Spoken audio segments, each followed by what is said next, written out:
ಆಗಮಿಸಿದವರಿಗೆ ಬಹಳ ಮುಖ್ಯವಾದ ದಿನ, ಚಾರಿತ್ರಾತ್ಮಕವಾಗಿ.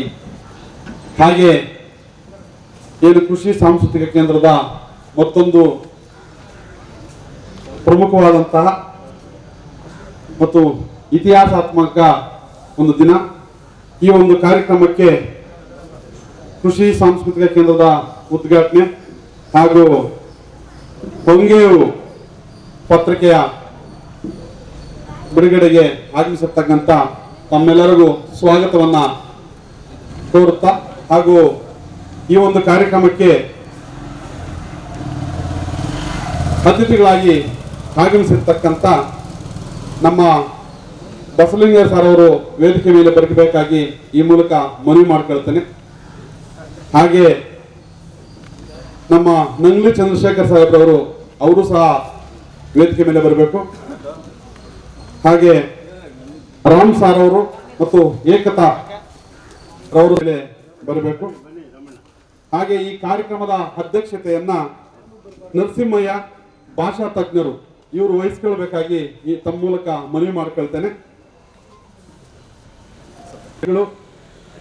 ಹಾಗೂ ಕವಿಗಳು ಅಂತ ಗೊಳ್ಳಳ್ಳಿ ಶಿವಪ್ರಸಾದ್ ಅನ್ನೋರು ಸಹ ವೇದಿಕೆ ಮೇಲೆ ಬರಬೇಕಾಗಿ ಈ ಮೂಲಕ ಮನವಿ ಮಾಡ್ಕೊಳ್ತೇನೆ.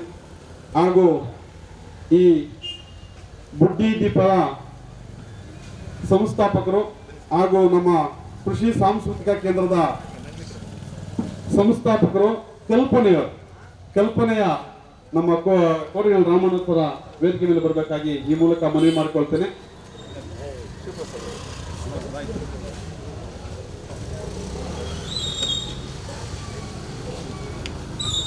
ಹಾಗೆ ಕರ್ನಾಟಕ ರಾಜ್ಯ ರೈತ ಸಂಘದ ಪ್ರಧಾನ ಕಾರ್ಯದರ್ಶಿಗಳಂತ ಅಬ್ನಿ ಶಿವಣ್ಣವರು ಸಹ ವೇದಿಕೆಯನ್ನ ಅಲಂಕರಿಸಬೇಕಾಗಿ ಕೋರಿಕೊಳ್ತೇನೆ. ಹಾಗೂ ರಾಜ್ಯ ಉಪಾಧ್ಯಕ್ಷರಂತ ಬೈಚೇಗೌಡರು ಸಹ ವೇದಿಕೆ ಮೇಲೆ ಬರಬೇಕಾಗಿ ಈ ಮೂಲಕ ಮನವಿ ಮಾಡಿಕೊಳ್ತೇನೆ. ಹರೀಶ್, ಎಲ್ಲ ಅತಿಥಿಗಳಿಗೂ ಸ್ವಾಗತವನ್ನು ಬಯಸುತ್ತಾ ಮತ್ತು ಬಂದಿರತಕ್ಕಂಥ ಎಲ್ಲ ರೈತರಿಗೂ ಮತ್ತು ಕಲಾವಿದರಿಗೂ ಕಲಾ ತಂಡಗಳಿಗೂ ಎಲ್ಲರಿಗೂ ಸಹ ಈ ಒಂದು ಕಾರ್ಯಕ್ರಮಕ್ಕೆ ಸ್ವಾಗತ ಬಯಸುತ್ತಾ, ಮೊದಲಿಗೆ ಒಂದು ಅರ್ಧ ಗಂಟೆ ಕಾಲ ಚೌಡೇಶ್ವರಿ ಕಲಾ ತಂಡದವರಿಂದ ತಮಟೆ ವಾದ್ಯವನ್ನ ಏರ್ಪಡಿಸಲಾಗಿದೆ. ದಯವಿಟ್ಟು ಇಲ್ಲೇ ಬರ್ಬೇಕಾ, ಯಾವ್ದು ಅರ್ಧ ಗಂಟೆ ಕಾಲ ತಮಟೆ ವಾದ್ಯವನ್ನ ಏರ್ಪಡಿಸಿ ತದನಂತರ ಕಾರ್ಯಕ್ರಮವನ್ನ ಮುಂದುವರಿಸಲಾಗುವುದು.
ಹಾಗೆ ಡೈಲಿ ನೀವು ಫೇಸ್ಬುಕ್ಗಳಲ್ಲಿ ನೋಡ್ತಾ ಇರ್ತೀರಿ, ಯಾವ ಕಾಡಲ್ಲಿ ಯಾವ ಮೇಡಲ್ಲಿ ನಂಗ್ಲಿ ಜಂಗ್ಲಿ ಚಂದ್ರಶೇಖರ್ ಸರ್ ಅವರು ಆಗಮಿಸಿದ್ದಾರೆ. ಅವ್ರಿಗೂ ಸಹ ಆತ್ಮೀಯವಾದ ಸ್ವಾಗತವನ್ನ ಬಯಸೋಣ. ಹಾಗೆ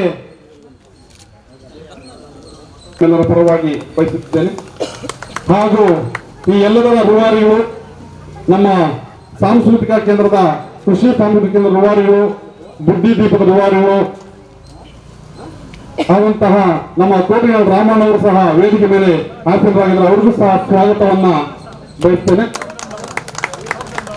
ಹಾಗೂ ನಮ್ಮ ನರಸಿಂಹಣ್ಣವರು ಸಹ ವೇದಿಕೆ ಮೇಲೆ ಆಸೀನರಾಗಿದ್ದಾರೆ. ಅವ್ರಿಗೂ ಸಹ ಸ್ವಾಗತವನ್ನ ಬಯಸ್ತಿದ್ದೇನೆ. ಹಾಗೆ ನಮ್ಮ ಪ್ರಧಾನ ಕಾರ್ಯದರ್ಶಿಗಳಂತ ಅಬ್ನಿ ಶಿವಣ್ಣವರು ಸಹ ವೇದಿಕೆ ಮೇಲೆ ಆಸೀನರಾಗಿದ್ದಾರೆ. ಅವ್ರಿಗೂ ಸಹ ಸ್ವಾಗತವನ್ನ ಬಯಸುತ್ತಿದ್ದೇವೆ. ಹಾಗೆ ನಮ್ಮ ರಾಜ್ಯ ಉಪಾಧ್ಯಕ್ಷ ಅಂತ ಬೈಚೇಗೌಡರು ಸಹ ವೇದಿಕೆ ಮೇಲಿದ್ದಾರೆ. ಅವರಿಗೂ ಸಹ ಸ್ವಾಗತವನ್ನ ನಮ್ಮೆಲ್ಲ ಬಯಸ್ತೇನೆ. ಹಾಗೆ ನಗರಸಭಾ ಸದಸ್ಯರಂತ ಅಬ್ದುಲ್ ರಫೀಕ್ ಸರ್ ಅವರು ಸಹ ವೇದಿಕೆ ಮೇಲಿದ್ದಾರೆ. ಅವರಿಗೂ ಸಹ ಸ್ವಾಗತವನ್ನ ಬಯಸ್ತೇನೆ. ಹಾಗೆ ಈ ಒಂದು ಕಾರ್ಯಕ್ರಮಕ್ಕೆ ಭಾರಿ ಪರಿಶ್ರಮ ಹಾಕಿದ ಮಾನವ ತಾಲೂಕು ರೈತ ಸಂಘ, ಕೋಲಾರ ತಾಲೂಕು ರೈತ ಸಂಘ ಅಧ್ಯಕ್ಷ ಅಂತ ಆನಂದ್ ಅವರು ಸಹ ಈ ವೇದಿಕೆ ಮೇಲೆ ಅವರಿಗೂ ಸಹ ಸ್ವಾಗತವನ್ನ ಬಯಸ್ತೇನೆ.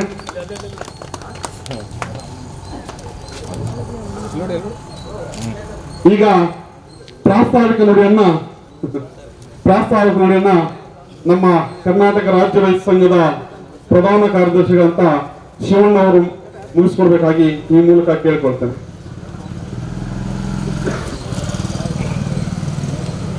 ಎಲ್ಲರಿಗೂ ನಮಸ್ಕಾರ. ವೇದಿಕೆಯ ಮೇಲೆ ಆಸೀನರಾಗಿರುವ ಎಲ್ಲ ನನ್ನ ಹಿರಿಯರೇ,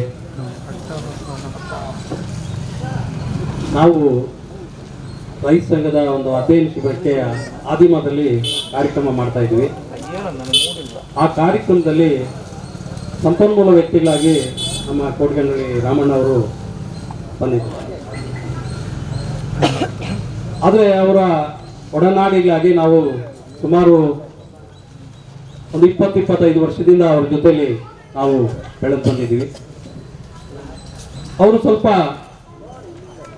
ಎಲ್ಲರೂ ಹೇಳ್ತಾರೆ ಸ್ವಲ್ಪ ಮುಂಗೋಪ, ಆದರೆ ಅವ್ರ ಕೋಪದಲ್ಲಿ ನಮ್ಮ ಮೇಲೆ ಪ್ರೀತಿ ಇದೆ ಅನ್ನೋದನ್ನ ನಾವೆಲ್ಲರೂ ಅರ್ಥ ಮಾಡಿಕೊಂಡ್ರೆ ಅವ್ರನ್ನ ನಾವು ಭಾಳ ಆತ್ಮೀಯರಾಗಿ ಕಾಣ್ಬೋದಾಗಿದೆ. ಹಾಗೆ ಅದೇ ವಿಷಯದಲ್ಲಿ ನಾವು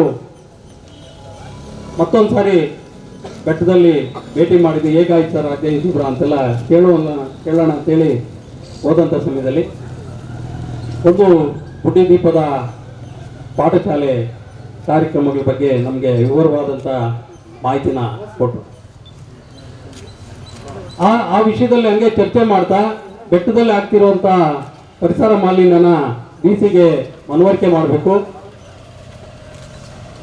ಒಂದು ಡಿಸಿ ಇದ್ದಾರೇನೋ ಅಂತ ಕೇಳಿ ಅಂತೇಳಿ ನಮಗೆ ತಿಳಿದಂಥ ಸಮಯದಲ್ಲಿ ನಾವು ಜಿಲ್ಲಾಧಿಕಾರಿಗಳನ್ನ ಭೇಟಿ ಮಾಡೋಕ್ಕೆ ಸಂಪರ್ಕ ಮಾಡಿದ್ವಿ. ಅವರು ಸಿಗ್ತೀವಿ ಅಂತ ಹೇಳಿದರು. ಆ ಸಮಯದಲ್ಲಿ ಬೆಟ್ಟದ ಮೇಲಿಂದ ಬಂದಂಥ ಸಮಯದಲ್ಲಿ ಇನ್ನೂ ಸಮಯ ಇತ್ತು ಹೋಗೋದಕ್ಕೆ. ನಾವಿಲ್ಲಿ ನಮ್ಮ ತಾಲೂಕು ಅಧ್ಯಕ್ಷರದೇ ಈ ಮನೆ, ರೈತ ಸಂಘದ ತಾಲೂಕು ಅಧ್ಯಕ್ಷರದೇ ಮನೆ ಇದು, ಆನಂದ್ ಕುಮಾರ್ ಅಂತ. ಅವರು ಇಲ್ಲಿ ಅವ್ರನ್ನ ತಂದು ಇಲ್ಲಿ ಮನೆಯಲ್ಲಿ ಬಿಟ್ಟು ನಾನು ಮನೆಗೆ ಹೋಗಿ ಬರ್ತೀನಿ ಸರ್, ನಾನು ಸ್ವಲ್ಪ ಫ್ರೆಶ್ ಅಪ್ ಆಗಿ ಬರ್ತೀನಿ ಅಂತೇಳಿ ಹೋದೆ. ಆದರೆ ಇಲ್ಲಿ ಎಲ್ಲ ನೋಡಿ ವಾತಾವರಣ ನೋಡಿ ಯಾಕೆ ಕೃಷಿ ಸಂಸ್ಕೃತಿ ಕೇಂದ್ರ ಇಲ್ಲಿ ಪ್ರಾರಂಭ ಮಾಡಬಾರ್ದು, ನಮ್ಮ ಎಲ್ಲ ಮಾರ್ಗದರ್ಶನ ನಿಮ್ಗೆ ಇರ್ತದೆ, ನೀವು ಇದನ್ನ ಸ್ಥಾಪನೆ ಮಾಡಿ ಇದನ್ನ ಯಾಕೆ ಬಹಳ ಮುತುವರ್ಜಿಯಾಗಿ ಈ ಸಮಾಜಕ್ಕೆ ಒಂದು ಕೊಡುಗೆಯಾಗಿ ಕೊಡಬಾರ್ದು ಅಂತೇಳಿ ನಮ್ಮ ಮುಂದೆ ಅದು ಪ್ರಸ್ತಾಪ ಆಗಿತ್ತು. ಅದನ್ನ ನಾವು ಮನಸ್ಫೂರ್ತಿಯಾಗಿ ಸ್ವಾಗತ ಮಾಡಿದ್ವಿ. ಯಾಕೆಂತಂದ್ರೆ ಅದು ಮೊದಲಿನಿಂದನೂ ನಮಗೂ ಒಂದು ಲೈಬ್ರರಿ ಮಾಡಬೇಕು, ಒಂದು ರೈತರಿಗೆ ಸಂಬಂಧಪಟ್ಟಂಥ ಏನು ಕಲ್ಚರ್ ಪ್ರೋಗ್ರಾಮ್ಸ್ ಮಾಡಬೇಕು, ಮತ್ತು ರೈತರಿಗೆ ಮಾಹಿತಿಗಳು ಕೊರತೆ ಇದೆ, ಆ ಮಾಹಿತಿಗಳನ್ನ ಕೊಡುವಂಥದ್ದು ಆಗಬೇಕು, ನಮ್ಮ ಇಂದಿನ ಕೃಷಿ ಪದ್ಧತಿಗಳನ್ನ ಡಾಕ್ಯುಮೆಂಟ್ರಿ ಮಾಡಿ ಇರಬೇಕು ಅನ್ನುವಂಥ ಎಲ್ಲ ಮನಸ್ಸು ನಮ್ಮಲ್ಲೂ ಇತ್ತು. ಆದರೆ ಮಾಡೋಕ್ಕಾಗಲಿಲ್ಲ. ಅದು ನಮಗೆ ರಾಮಣ್ಣವ್ರ ಮೂಲಕ ಅದು ಇವತ್ತು ಕೂಡಿ ಬಂದಿದೆ. ಅದನ್ನು ಮುಂದಿನ ದಿನಗಳಲ್ಲಿ ಅದನ್ನು ಏನು ನಮ್ಮ ಕೃಷಿ ಸಂಸ್ಕೃತಿ ಕೇಂದ್ರ ಇದೆ ಅದನ್ನು ಒಂದು ಮಾದರಿಯಾಗಿ ಜಿಲ್ಲೆಯಲ್ಲಿ ತಗೊಂಡೋದಕ್ಕೆ ನಾವೆಲ್ಲ ಪ್ರಯತ್ನ ಮಾಡ್ತೀವಿ. ಹಾಗೆ ಏನು ನಮ್ಮ ಇಲ್ಲಿ ಬಂದಿರುವಂಥ ಸಾಹಿತಿಗಳು ಯಾರು ಸಣ್ಣ ಸಣ್ಣ ಸಾಹಿತಿಗಳಲ್ಲ, ಈ ಸಮಾಜಕ್ಕೆ ಬಹಳವಾದಂಥ ಒಂದು ಕೊಡುಗೆ ಕೊಟ್ಟಿರೋಂಥವ್ರು. ಅದರಿಂದ ತಾವೆಲ್ಲರೂ ಸಹ ಎಲ್ಲರ ಮಾತನ್ನು ತಿಳ್ಕೋಬೇಕು. ಯಾಕೆಂತಂದರೆ ಆ ಮಾತು ನಾವು ಪ್ರತಿಯೊಬ್ಬರು ತಿಳ್ಕೊಳ್ದೇ ಇದ್ರೆ ಮುಂದಿನ ದಿನಗಳಲ್ಲಿ ನಾವು ಈ ಸಮಾಜಕ್ಕೆ ನಾವೇನು ಕೊಡೋಕ್ಕಾಗೋದಿಲ್ಲ ಅನ್ನೋದನ್ನು ನಾವೆಲ್ಲರೂ ಮನಗಾಣಬೇಕಾಗಿದೆ. ಮತ್ತು ಇಲ್ಲಿ ರೈತ ಸಂಘದ ಕಚೇರಿನೂ ಹೌದು, ಸಂಸ್ಕೃತಿ ಕೇಂದ್ರದ ಕಚೇರಿನೂ ಹೌದು, ಕೃಷಿ ಸಂಸ್ಕೃತಿ ಕೇಂದ್ರದ ಕಚೇರಿನೂ ಹೌದು. ಆದರೆ ಇಲ್ಲಿ ಬಂದಂಥ ಸಮಯದಲ್ಲಿ ಕೃಷಿಗೆ ಸಂಬಂಧಪಟ್ಟಂಥದ್ದು, ಆಹಾರಕ್ಕೆ ಸಂಬಂಧಪಟ್ಟಂಥದ್ದು ಮತ್ತು ಪರಿಸರಕ್ಕೆ ಸಂಬಂಧಪಟ್ಟಂಥದ್ದು ಬುಕ್ಸ್ ಇರುತ್ತೆ. ತಗೊಂಡು ಓದಿ ಮತ್ತು ಆ ಬುಕ್ಸ್ನ ಅಲ್ಲೇ ಇಟ್ಟೋದ್ರೆ ಮತ್ತೊಬ್ಬರಿಗೆ ಅನುಕೂಲ ಆಗ್ತದೆ. ಅದರ ಆ ಮಾಹಿತಿಗಳನ್ನ ತಾವೆಲ್ಲರೂ ಏನು ಓದಿ ತಿಳ್ಕೊಳ್ಳೋ ಮೂಲಕ ಈ ಸಮಾಜಕ್ಕೆ ಮಾದರಿ ಆಗಬೇಕು ಅಂತ ಹೇಳ್ತಾ ನನ್ನ ಮಾತನ್ನ ಮುಗಿಸ್ತಾ ಇದ್ದೀನಿ. ಎಲ್ರಿಗೂ ಧನ್ಯವಾದಗಳು. ಧನ್ಯವಾದಗಳು ಶಿವಣ್ಣವರೇ. ಸಾರಿ, ಈ ಮಧ್ಯೆ ಸ್ಟೇಜ್ ಕಾರ್ಯಕ್ರಮವನ್ನು ಬಿಟ್ಟಿದ್ರಿಂದ ಸ್ವಲ್ಪ ಕ್ರಮಬದ್ಧವಾಗಿ ಕಾರ್ಯಕ್ರಮ ಮಾಡೋಕ್ಕೆ ಸ್ವಲ್ಪ ಆತುರವಾಗಿ ಮರ್ತಿದ್ದೆ. ಮೊದಲಿಗೆ ಸ್ವಾಗತವನ್ನು ಕೋರಬೇಕಿತ್ತು. ಈಗ ಅದು ನಮ್ಮ ಉಮೇಶ್ ಅಣ್ಣ ಧಾರವಾಡ ಅವರು ಸಹ ಬಂದು ಸ್ವಾಗತ ಪ್ರಾರ್ಥನಾ ಗೀತೆಯನ್ನ ಹಾಡಬೇಕಾಗಿ ತಮ್ಮಲ್ಲಿ ಮನವಿ ಮಾಡಿಕೊಳ್ತೇನೆ. ಅದಾದ ನಂತರ ನಮ್ಮ ವಕೀಲರಿಗೂ ಈ ಕಾರ್ಯಕ್ರಮ ಸ್ವಾಗತವನ್ನು ಬಯಸುತ್ತಾ ವಕೀಲರಂತ ಸತೀಶ್ ಅಣ್ಣವರು ಸಹ ಒಂದು ಹಾಡನ್ನು ಹಾಡ್ತಾರೆ.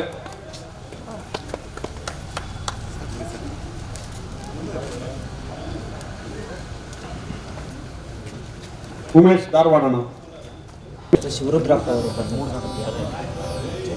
ಈಗಿನ ಏನು ಶಾಲೆಗೆ ಹೋಗ್ತಾವಲ್ಲ ಮಕ್ಕಳು, ಆ ಮಕ್ಕಳು ಅವ್ರ ತಾಯಿಗೆ ಕೇಳುವಂಥ ಒಂದು ಪ್ರಶ್ನೆ ಈ ಹಾಡಿದೆ.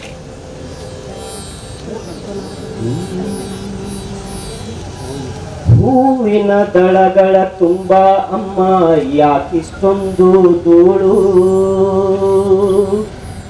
ಹೂವಿನ ದಳಗಳ ತುಂಬ ಅಮ್ಮ ಯಾಕಿಷ್ಟೊಂದು ಧೂಳು, ನಿನ್ನ ಹೆರಳಿಗೂ ದೇವರ ಮುಡಿಗೂ ಹೇಗೆ ಮುಡಿಸಲಿ ಹೇಳು, ನಿನ್ನ ಹೆರಳಿಗೂ ದೇವರ ಮುಡಿಗೂ ಹೇಗೆ ಮುಡಿಸಲಿ ಹೇಳು, ಅಮ್ಮ ಹೇಗೆ ಮುಡಿಸಲಿ ಹೇಳು, ಅಮ್ಮ ಹೇಗೆ ಮುಡಿಸಲಿ ಹೇಳು, ಹೂವಿನ ದಳಗಳ ತುಂಬ ಅಮ್ಮ ಯಾಕಿಷ್ಟೊಂದು ಧೂಳು, ಯಾಕಿಷ್ಟೊಂದು ಧೂಳು.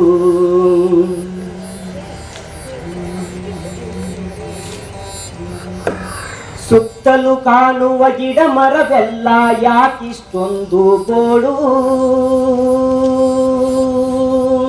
ಸುತ್ತಲೂ ಕಾಣುವ ಗಿಡ ಮರವೆಲ್ಲ ಯಾಕಿಷ್ಟೊಂದು ಗೋಳು, ಹಾರುವ ಹಕ್ಕಿಗೆ ಅಲೆಯುವ ದುಂಬಿಗೆ, ಹಾರುವ ಹಕ್ಕಿಗೆ ಅಲೆಯುವ ದುಂಬಿಗೆ ನೆಲೆಯಿನ್ನೆಲ್ಲಿದೆ ಹೇಳು, ಅಮ್ಮ ನೆಲೆಯಿನ್ನೆಲ್ಲಿದೆ ಹೇಳು, ಹೂವಿನ ದಳಗಳ ತುಂಬ ಅಮ್ಮ ಯಾಕಿಷ್ಟೊಂದು ಧೂಳು, ಯಾಕಿಷ್ಟೊಂದು ಧೂಳು. ಜುಳು ಜುಳು ಹರಿಯುವ ಹೊಳೆ ಹಳ್ಳಗಳ ನೀರ್ಯಾಕಿಷ್ಟು ಕೊಳಕು, ಜುಳು ಜುಳು ಹರಿಯುವ ಹೊಳೆ ಹಳ್ಳಗಳ ನೀರ್ಯಾಕಿಷ್ಟು ಕೊಳಕು, ಈಜುವ ಮೀನಿಗೆ ದಾಹದ ಬಾಯಿಗೆ, ಈಜುವ ಮೀನಿಗೆ ದಾಹದ ಬಾಯಿಗೆ ಇಲ್ಲವೇ ಬದುಕುವ ಹಕ್ಕು, ಅಮ್ಮ ಇಲ್ಲವೇ ಬದುಕುವ ಹಕ್ಕು, ಹೂವಿನ ದಳಗಳ ತುಂಬ ಅಮ್ಮ ಯಾಕಿಷ್ಟೊಂದು ಧೂಳು, ಯಾಕಿಷ್ಟೊಂದು ಧೂಳು. ಹಗಲು ಇರುಳು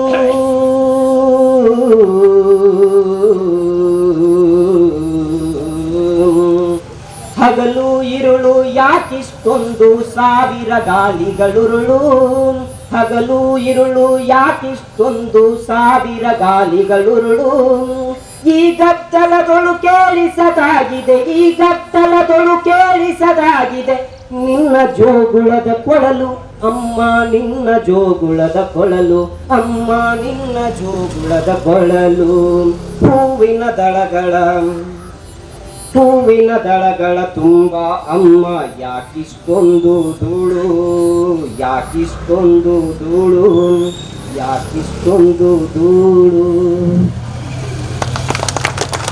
ಧನ್ಯವಾದಗಳು ಉಮೇಶ್ ಧಾರವಾಡ ಅವರಿಗೆ. ಹಾಗೆ ಈ ಒಂದು ಕಾರ್ಯಕ್ರಮಕ್ಕೆ ನಮ್ಮ ತಾಲೂಕು ಅಧ್ಯಕ್ಷಗಳಾದಂಥ ಮತ್ತೆ ತಿಪ್ಪಸಂದ್ರ ಹರೀಶ್ ಅವರು, ಮತ್ತೆ ತಿಮ್ಮಾರೆಡ್ಡಿರವರು, ಮತ್ತೆ ನಮ್ಮ ಬಂಗವಾದಿ ನಾಗರಾಜ್ ಗೌಡರು ಸಹ ಆಗಮಿಸಿದ್ದಾರೆ. ಅವ್ರಿಗೂ ಸಹ ಸ್ವಾಗತವನ್ನು ಕೋರುತ್ತಾ, ಮತ್ತೆ ಇನ್ನೊಂದು ಗೀತೆಯನ್ನು ನಮ್ಮ ವಕೀಲರಾದಂಥ ನಮ್ಮ ಸತೀಶ್ ಅಣ್ಣವರು ಹಾಡ್ತಾರೆ. ಹಾಡಬೇಕಾಗಿ ನಮ್ಮಲ್ಲಿ ಮನವಿ ಮಾಡ್ಕೊಳ್ತೇನೆ. ಎಲ್ಲ ನಾಡಿನ ಮಹಾನ್ ಚಿಂತಕರಾದಂಥ ಎಲ್ಲರಿಗೂ ಕೂಡ ಕೋಲಾರಕ್ಕೆ ಹೃದಯಪೂರ್ವಕ ಸ್ವಾಗತವನ್ನು ಕೋರ್ತಾ, ನಾವು ಕೂಡ ರೈತನ ಮಗನಾಗಿ, ರೈತರೇ ನಾವು ಕೂಡ, ರೈತನ ಮಗನಂತಲ್ಲ, ನಾನು ಕೂಡ ರೈತನೇ.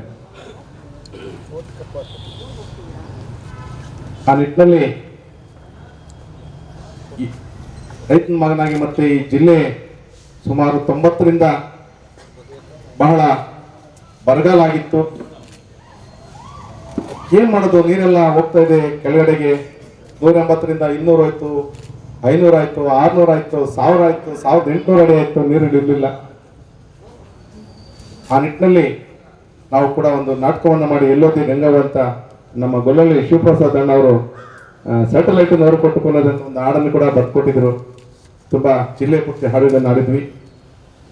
ಅಂಥವ್ರು ಕೂಡ ವೇದಿಕೆ ಮೇಲಿದ್ದಾರೆ, ಅವ್ರಿಗೂ ಕೂಡ ನಾನು ಸ್ವಾಗತವನ್ನು ಕೊಡ್ತಾ, ಆ ಸಂದರ್ಭದಲ್ಲಿ ಆಡಿದಂಥ ಹಾಡುಗಳು ನಾಟಕ ಬರ್ತಾ ಇದೆ. ಬನ್ನೀರೋ ಬನ್ನೀರೋ ಹೊಸ ನಾಡನ್ನು ಕಟ್ಟುವ ಬನ್ನೀರೋ, ಬನ್ನಿರೋ ಬನ್ನಿರೋ ಹೊಸ ನಾಡನ್ನು ಕಟ್ಟುವ ಬನ್ನೀರೋ. ಈ ನಮ್ಮ ನಾಡಿನಲ್ಲಿ ತಿನ್ನಲಿಕ್ಕೆ ಅನ್ನವಿಲ್ಲ, ತೋಡಲಿಕ್ಕೆ ಬಟ್ಟೆ ಇಲ್ಲ. ಶ್ರಮಿಕರ ಕ್ರಾಂತಿ ಆಗಬೇಕಣ್ಣ, ದೇಶಕ್ಕೆ ಶಾಂತಿ ಸಿಗಬೇಕಣ್ಣ. ಆಗ ನೀವು ನೋಡಣ್ಣ ಜನರಿಗೆ ನೆಮ್ಮದಿಯಣ್ಣ, ಆಗ ನೀವು ನೋಡಣ್ಣ ಜನರಿಗೆ ನೆಮ್ಮದಿಯಣ್ಣ. ಬನ್ನೀರೋ ಬನ್ನೀರೋ ಹೊಸ ನಾಡನ್ನು ಕಟ್ಟುವ ಬನ್ನೀರೋ, ಬನ್ನೀರೋ ಬನ್ನೀರೋ ಹೊಸ ನಾಡನ್ನು ಕಟ್ಟುವ ಬನ್ನೀರೋ. ಒಲವನ್ನು ಉಳುವರು ನಾವಣ್ಣ, ಕಲೆಯನ್ನು ಕೇಳುವರು ನಾವಕ್ಕ. ಒಲವನ್ನು ಉಳುವರು ನಾವಣ್ಣ, ಕಲೆಯನ್ನು ಕೇಳುವರು ನಾವಕ್ಕ. ಅಣ್ಣ ಬೆಳೆವರು ನಾವಕ್ಕ, ತಿನ್ನೋರಾರು ಕೇಳಕ್ಕ. ಇದೆಂತ ಜೀವನವಣ್ಣ ನೀವೇ ನೋಡಿರಣ್ಣ, ಇದೆಂತ ಜೀವನವಣ್ಣ ನೀವೇ ನೋಡಿರಣ್ಣ. ಬನ್ನೀರೋ ಬನ್ನೀರೋ ಹೊಸ ನಾಡನ್ನು ಕಟ್ಟುವ ಬನ್ನೀರೋ. ಈ ನಮ್ಮ ನಾಡಿನಲ್ಲಿ ತಿನ್ನಲಿಕ್ಕೆ ಅನ್ನವಿಲ್ಲ, ನೋಡಲಿಕ್ಕೆ ಬಟ್ಟೆ ಇಲ್ಲ. ಶ್ರಮಿಕರ ಕ್ರಾಂತಿ ಆಗಬೇಕಣ್ಣ, ದೇಶಕ್ಕೆ ಶಾಂತಿ ಸಿಗಬೇಕಣ್ಣ. ಆಗ ನೀವು ನೋಡಣ್ಣ ಜನರಿಗೆ ನೆಮ್ಮದಿಯಣ್ಣ. ಇಟ್ಟಿಗೆ ಸುಡುವರು ನಾವಣ್ಣ, ಮನೆಗಳ ಕಟ್ಟುವರು ನಾವಕ್ಕ. ನಿತ್ಯವು ದುಡಿವರು ನಾವಣ್ಣ, ಗುಡಿಸಲು ನಮಗೆ ಗತಿಯಣ್ಣ. ಇದೆಂತ ಜೀವನವಣ್ಣ ನೀವೇ ತಿಳಿಯಿರಣ್ಣ, ಇದೆಂತ ಜೀವನವಣ್ಣ ನೀವೇ ತಿಳಿಯಿರಣ್ಣ. ದೇಶದ ಪ್ರಜೆಗಳ ನಾವಣ್ಣ, ನಮಗೆಲ್ಲರೂ ಒಂದೇ ಸಮನಣ್ಣ. ದೇಶದ ಪ್ರಜೆಗಳ ನಾವಣ್ಣ, ನಮಗೆಲ್ಲರೂ ಒಂದೇ ಸಮನಣ್ಣ. ನಮಗೂ ಅಧಿಕಾರ ಐತಣ್ಣ, ಅದು ಓದನ್ನು ಕಲಿತು ತಿಳಿಯಣ್ಣ. ಅಪ್ಪರ ಮಾಡುತ್ತ ಬರ್ತಾರೆ, ನಮ್ಮ ತಬ್ಬಿಪ್ಪು ಮಾಡಿ ಹೋಗ್ತಾರೆ. ಅಪ್ಪರ ಮಾಡುತ್ತ ಬರ್ತಾರೆ, ನಮ್ಮ ತಬ್ಬಿಪ್ಪು ಮಾಡಿ ನಗುತ್ತಾರೆ. ಹೆಬ್ಬುಲಿಯಂತೆ ಮೇಲೇರಿ ನಮ್ಮ ಬಬ್ಬರನ್ನೇ ಕೊಲ್ತಾರೆ. ಹೆಬ್ಬುಲಿಯಂತೆ ಮೇಲೇರಿ ನಮ್ಮ ಬಬ್ಬರನ್ನೇ ಕೊಲ್ತಾರೆ. ಬನ್ನೀರೋ ಬನ್ನೀರೋ ಹೊಸ ನಾಡನ್ನು ಕಟ್ಟುವ ಬನ್ನೀರೋ, ಬನ್ನೀರೋ ಬನ್ನೀರೋ ಹೊಸ ನಾಡನ್ನು ಕಟ್ಟುವ ಬನ್ನೀರೋ. Thank you. ಧನ್ಯವಾದಗಳು ವಕೀಲರಾದಂಥ ಸತೀಶ್ ಅಣ್ಣ ಅವರಿಗೆ. ಈಗ ಪ್ರಮುಖವಾದಂಥ ಘಟ್ಟ ಏನು, ಈ ಕಾರ್ಯಕ್ರಮದ ಮತ್ತೊಂದು ಉದ್ದೇಶ ಅಂತ ನಮ್ಮ ಪತ್ರಿಕೆ ಬಿಡುಗಡೆ ಕಾರ್ಯಕ್ರಮ.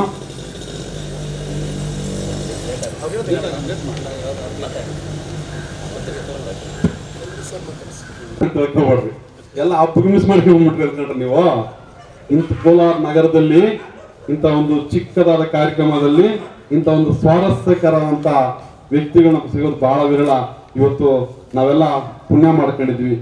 ಮೋಸ್ಟ್ಲಿ ಎಲ್ಲ ಪ್ರಗತಿಪರ ವಿಚಾರಧಾರಿಗಳ ಸಮಾಗಮ ನಮ್ಮ ಮುಂದೆ ಇದೆ. ಅವನ್ನೆಲ್ಲ ಕೇಳಿಸ್ಕೊಂಡ್ರೆ ನಮ್ಮಂತ ಅದೃಷ್ಟವಂತರು ಯಾರು ಇಲ್ಲ, ಕೇಳಿಸ್ಕೊಳ್ದೆ ಹೋದ್ರೆ ನಮ್ಮಂತ ದುರದೃಷ್ಟವಂತರು ಯಾರು ಇಲ್ಲ. ಹಾಗೆ ಈ ಒಂದು ಕಾರ್ಯಕ್ರಮವನ್ನ ಉದ್ದೇಶಿಸಿ ನಮ್ಮ ನಂಗ್ಲಿ ಚಂದ್ರಶೇಖರ್ ಸರ್ ಅವರು ಈಗ ಮಾತಾಡಬೇಕಾಗಿ ಈ ಮೂಲಕ ಕೇಳ್ಕೊಳ್ತೇನೆ. ಹಾಗೂ ಸಭೆಯಲ್ಲಿರುವ ಎಲ್ಲ ಸಹೃದಯರಿಗೆ ನನ್ನ ಪ್ರೀತಿಯ ನಮಸ್ಕಾರ.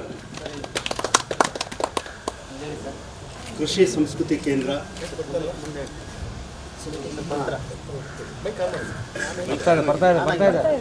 ಹಲೋ ಕೃಷಿ ಸಂಸ್ಕೃತಿ ಕೇಂದ್ರ, ಬುಡ್ಡಿ ದೀಪ ಪಾಠಶಾಲೆ ಮತ್ತು ಹಸಿರು ಸೇನೆ ಇದಕ್ಕೆ ಸಂಬಂಧಪಟ್ಟಂತಹ ನನ್ನ ಪ್ರೀತಿಯ ಗೆಳೆಯರಿಗೆ ನಾನು ಮೊದಲನೇದಾಗಿ ಇಲ್ಲಿ ಅಭಿನಂದಿಸೋದಕ್ಕೆ ಇಷ್ಟಪಡ್ತೀನಿ. ಯಾಕೆಂದರೆ ಇವತ್ತು ಎಲ್ಲ ಸೇರಿ ನಮ್ಮ ಜಿಲ್ಲೆಗೆ ಅಗತ್ಯವಾದಂತಹ ಒಂದು ಕೃಷಿ ಸಂಸ್ಕೃತಿ ಕೇಂದ್ರದ ಉದ್ಘಾಟನೆಯನ್ನು ಇಲ್ಲಿ ನಾವೆಲ್ಲ ಮಾಡ್ತಾ ಇದ್ದೀವಿ. ಇಂಥದ್ದೊಂದು ಕೇಂದ್ರ, ಮಾಹಿತಿ ಕೇಂದ್ರ ತುಂಬ ಅಗತ್ಯವಾಗಿದೆ. ಯಾಕೆಂದರೆ ಇವತ್ತು ರೈತ ಏನಾಗಿದ್ದಾನೆ ಅಂದರೆ ಒಂದು ರೀತಿ ಮಾನಸಿಕವಾಗಿ ಖಾಲಿಯಾದಂತಹ ಸ್ಥಿತಿ. ಅಂದರೆ ಇದು ನಾನು ಹೇಳ್ತಾ ಇರೋದು ಒಂದು ರೀತಿ ಟೊಳ್ಳು ಅಂತೀವಲ್ಲ, ಹಾಗೆ ಟೊಳ್ಳು ಗಟ್ಟಿ ಅಂತ. ನಮ್ಮ ಪೂರ್ವಿಕ ರೈತರನ್ನು ಟೊಳ್ಳು ಅಂತ ಕರೆಯೋಕ್ಕಾಗಲ್ಲ, ಅವರು ಬಹಳ ಗಟ್ಟಿಗಳಾಗಿದ್ದಾರೆ. ಆದರೆ ಈಗ ಆಧುನಿಕ ರೈತರು ಒಂದು ರೀತಿ ಟೊಳ್ಳುಗಳಾಗ್ತಾರೆ. ಅದರಿಂದ ಇಂಥ ಸಂದರ್ಭದಲ್ಲಿ ನಮ್ಮ ನೆಲದ ಗುರುತುಗಳು ಅಂತ ಇಲ್ಲಿ ಹಾಕಿದ್ದಾರೆ ನೋಡಿ, ಆ ನೆಲದ ಗುರುತುಗಳ ಮೂಲಕ, ನಿಸರ್ಗದ ಲಯಗಳ ಮೂಲಕ ನಾವೆಲ್ಲರೂ, ಬರೀ ರೈತರೇ ಅಂತಲ್ಲ, ನಾವೆಲ್ಲರೂ ಗಟ್ಟಿ ಕಾಳುಗಳಾಗಬೇಕಾದಂತಹ ಒಂದು ಪರಿವರ್ತನೆಯ ಕಾರ್ಯ ಇವತ್ತು ಆಗಬೇಕಾಗಿದೆ. ಈ ದಿಸೆಯಲ್ಲಿ ಕೃಷಿ ಸಂಸ್ಕೃತಿ ಕೇಂದ್ರ ಖಂಡಿತವಾಗಿಯೂ ನೆರವಾಗಬಲ್ಲದು ಅಂತಕ್ಕಂಥ ಒಂದು ನಿರೀಕ್ಷೆ ನನ್ನಲ್ಲಿದೆ. ನನ್ನ ಮಾತುಗಳನ್ನು ಹೇಗೆ ಬೇಕಾದರೂ ಆರಂಭಿಸ್ಬೋದು, ಆದರೆ ಒಂದು 3 ಸತ್ಯಗಳಿಂದ ಈ ಆಧುನಿಕ ಸತ್ಯಗಳು, 3 ಆಧುನಿಕ ಸತ್ಯಗಳಿಂದ ನನ್ನ ಮಾತನ್ನು ಆರಂಭಿಸ್ತಾ ಇದ್ದೀನಿ. ಏನಿದು 3 ಆಧುನಿಕ ಸತ್ಯಗಳು ಅಂದರೆ, ಇದು ನಾನು ಕನ್ನಡ ನಾಡಿಗೆ ಸಂಬಂಧಪಟ್ಟಂತೆ ಸೀಮಿತಗೊಳಿಸಿಕೊಂಡು ಹೇಳ್ತಾ ಇದ್ದೀನಿ. ಇದನ್ನು ನೀವು ಅಖಿಲ ಭಾರತ ಮಟ್ಟದಲ್ಲಿ ವಿಶ್ವಾತ್ಮಕವಾಗಿ ಕೂಡ ಬೇರೆ ಬೇರೆ ನೆಲೆಗಳಲ್ಲಿ ವಿಸ್ತರಿಸ್ಕೋಬಹುದು. ಕರ್ನಾಟಕಕ್ಕೆ ಸಂಬಂಧಪಟ್ಟಂತೆ ನಾನು ಹೇಳ್ತಾ ಇದ್ದೇನೆ. ಶಿಕ್ಷಿತರಾಗುವುದು ಎಂದರೆ ಕನ್ನಡದಿಂದ ದೂರ ಸರಿಯುವುದು. ಶಿಕ್ಷಿತರಾಗುವುದು ಎಂದರೆ ಕನ್ನಡದಿಂದ ದೂರ ಸರಿಯುವುದು. ನಾಗರಿಕರಾಗುವುದು ಎಂದರೆ ನಿಸರ್ಗದಿಂದ ದೂರ ಸರಿಯುವುದು. ನಾಗರಿಕ ಅಂದರೆ ಸಿಟಿಜನ್ ಅಂತ ಕರೀತಾರೆ ಇಂಗ್ಲೀಷ್ನಲ್ಲಿ. ಇದರ ಸಾಮ್ಯದಿಂದ ಒಂದು ಹೊಸ ಪದವನ್ನು ಸೃಷ್ಟಿ ಮಾಡಿದ್ದಾರೆ ಇಂಗ್ಲೀಷ್ನಲ್ಲಿ, ನೆಟಿಜನ್ಸ್ ಅಂತ. ನಾವು ಕನ್ನಡದಲ್ಲಿ ಅದನ್ನು ಸೈಬರಿಕರು ಅಂತ ಕರೀತೀವಿ. ಸೈಬರಿಕರಾಗುವುದು ಎಂದರೆ ಜನ ಸಮುದಾಯಗಳಿಂದ ದೂರ ಸರಿಯುವುದು ಎಂದರೆ. ಇದೇ 3 ಆಧುನಿಕ ಸತ್ಯಗಳು. ಒಬ್ಬ ಪಕ್ಕ ನಾಗರಿಕ ಅಂತ ಅಂದರೆ ಅವನಲ್ಲಿ ಈ 3 ಲಕ್ಷಣಗಳಿರ್ತವೆ. ಏನು ಅಂದರೆ ಕನ್ನಡದಿಂದ ದೂರ ಸರಿದಿರ್ತಾನೆ, 2ನೇದಾಗಿ ನಿಸರ್ಗದಿಂದ ದೂರ ಸರಿದಿರ್ತಾನೆ, 3ನೇದಾಗಿ ಜನ ಸಮುದಾಯಗಳಿಂದ ದೂರ ಸರಿದಿರ್ತಾನೆ. ಇವನೇ ಆಧುನಿಕ ಮನುಷ್ಯ, ಪಕ್ಕ ನಾಗರಿಕ ಮನುಷ್ಯ. ಯಾಕೆಂದ್ರೆ ನಿಸರ್ಗದ ಲಯಗಳೇ ಇರಲ್ಲ, ನೆಲದ ಗುರುತುಗಳೇ ಇಲ್ಲ. ನಾನು ಈ ಅರ್ಥದಲ್ಲೇ ಟೊಳ್ಳು ಅಂತ ನಾನು ಕರೆದಿದ್ದೆ. ಇದನ್ನು ಗಮನಿಸ್ಬೇಕು ತಾವು. ಹಾಗಾದರೆ ನಿಸರ್ಗದ ಲಯಗಳನ್ನು ನಾವು ಹೇಗೆ ಒಂದು ರೀತಿ ಸಂಪಾದನೆ ಮಾಡ್ಕೋಬೇಕು ಅನ್ನೋದು ಭಾಳ ಮುಖ್ಯ.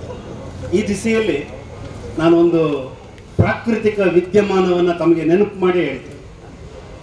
ಏನದು ಅಂದರೆ, ನಮ್ಮ ನಂಗ್ಲಿ ಕೆರೆ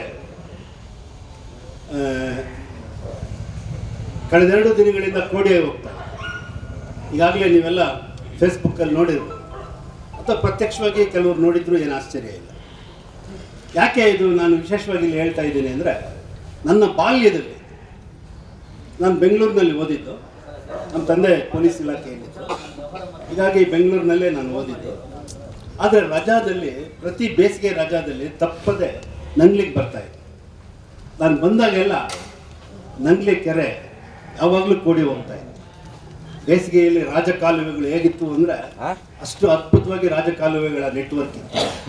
ಆಮೇಲೆ ಎಲ್ಲಿ ನೋಡಿದ್ರು ಭತ್ತದ ಗದ್ದೆಗಳು, ಕಬ್ಬಿನ ಬೆಳೆ, ಆಲೆ ಮನೆ.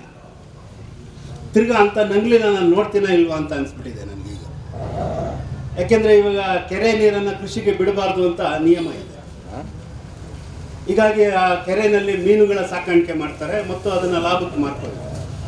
ಇವಾಗಿನ ನಾನೀಗ ಹೇಳ್ತಾ ಇರೋದು ನನ್ನ ಹೈಸ್ಕೂಲ್ ದಿನಗಳ ನನ್ನ ಪ್ರತ್ಯಕ್ಷ ಅನುಭವವನ್ನು ನಿಮ್ಮ ಜೊತೆ ಹಂಚ್ಕೊಳ್ತಾ ಇದ್ದೀನಿ.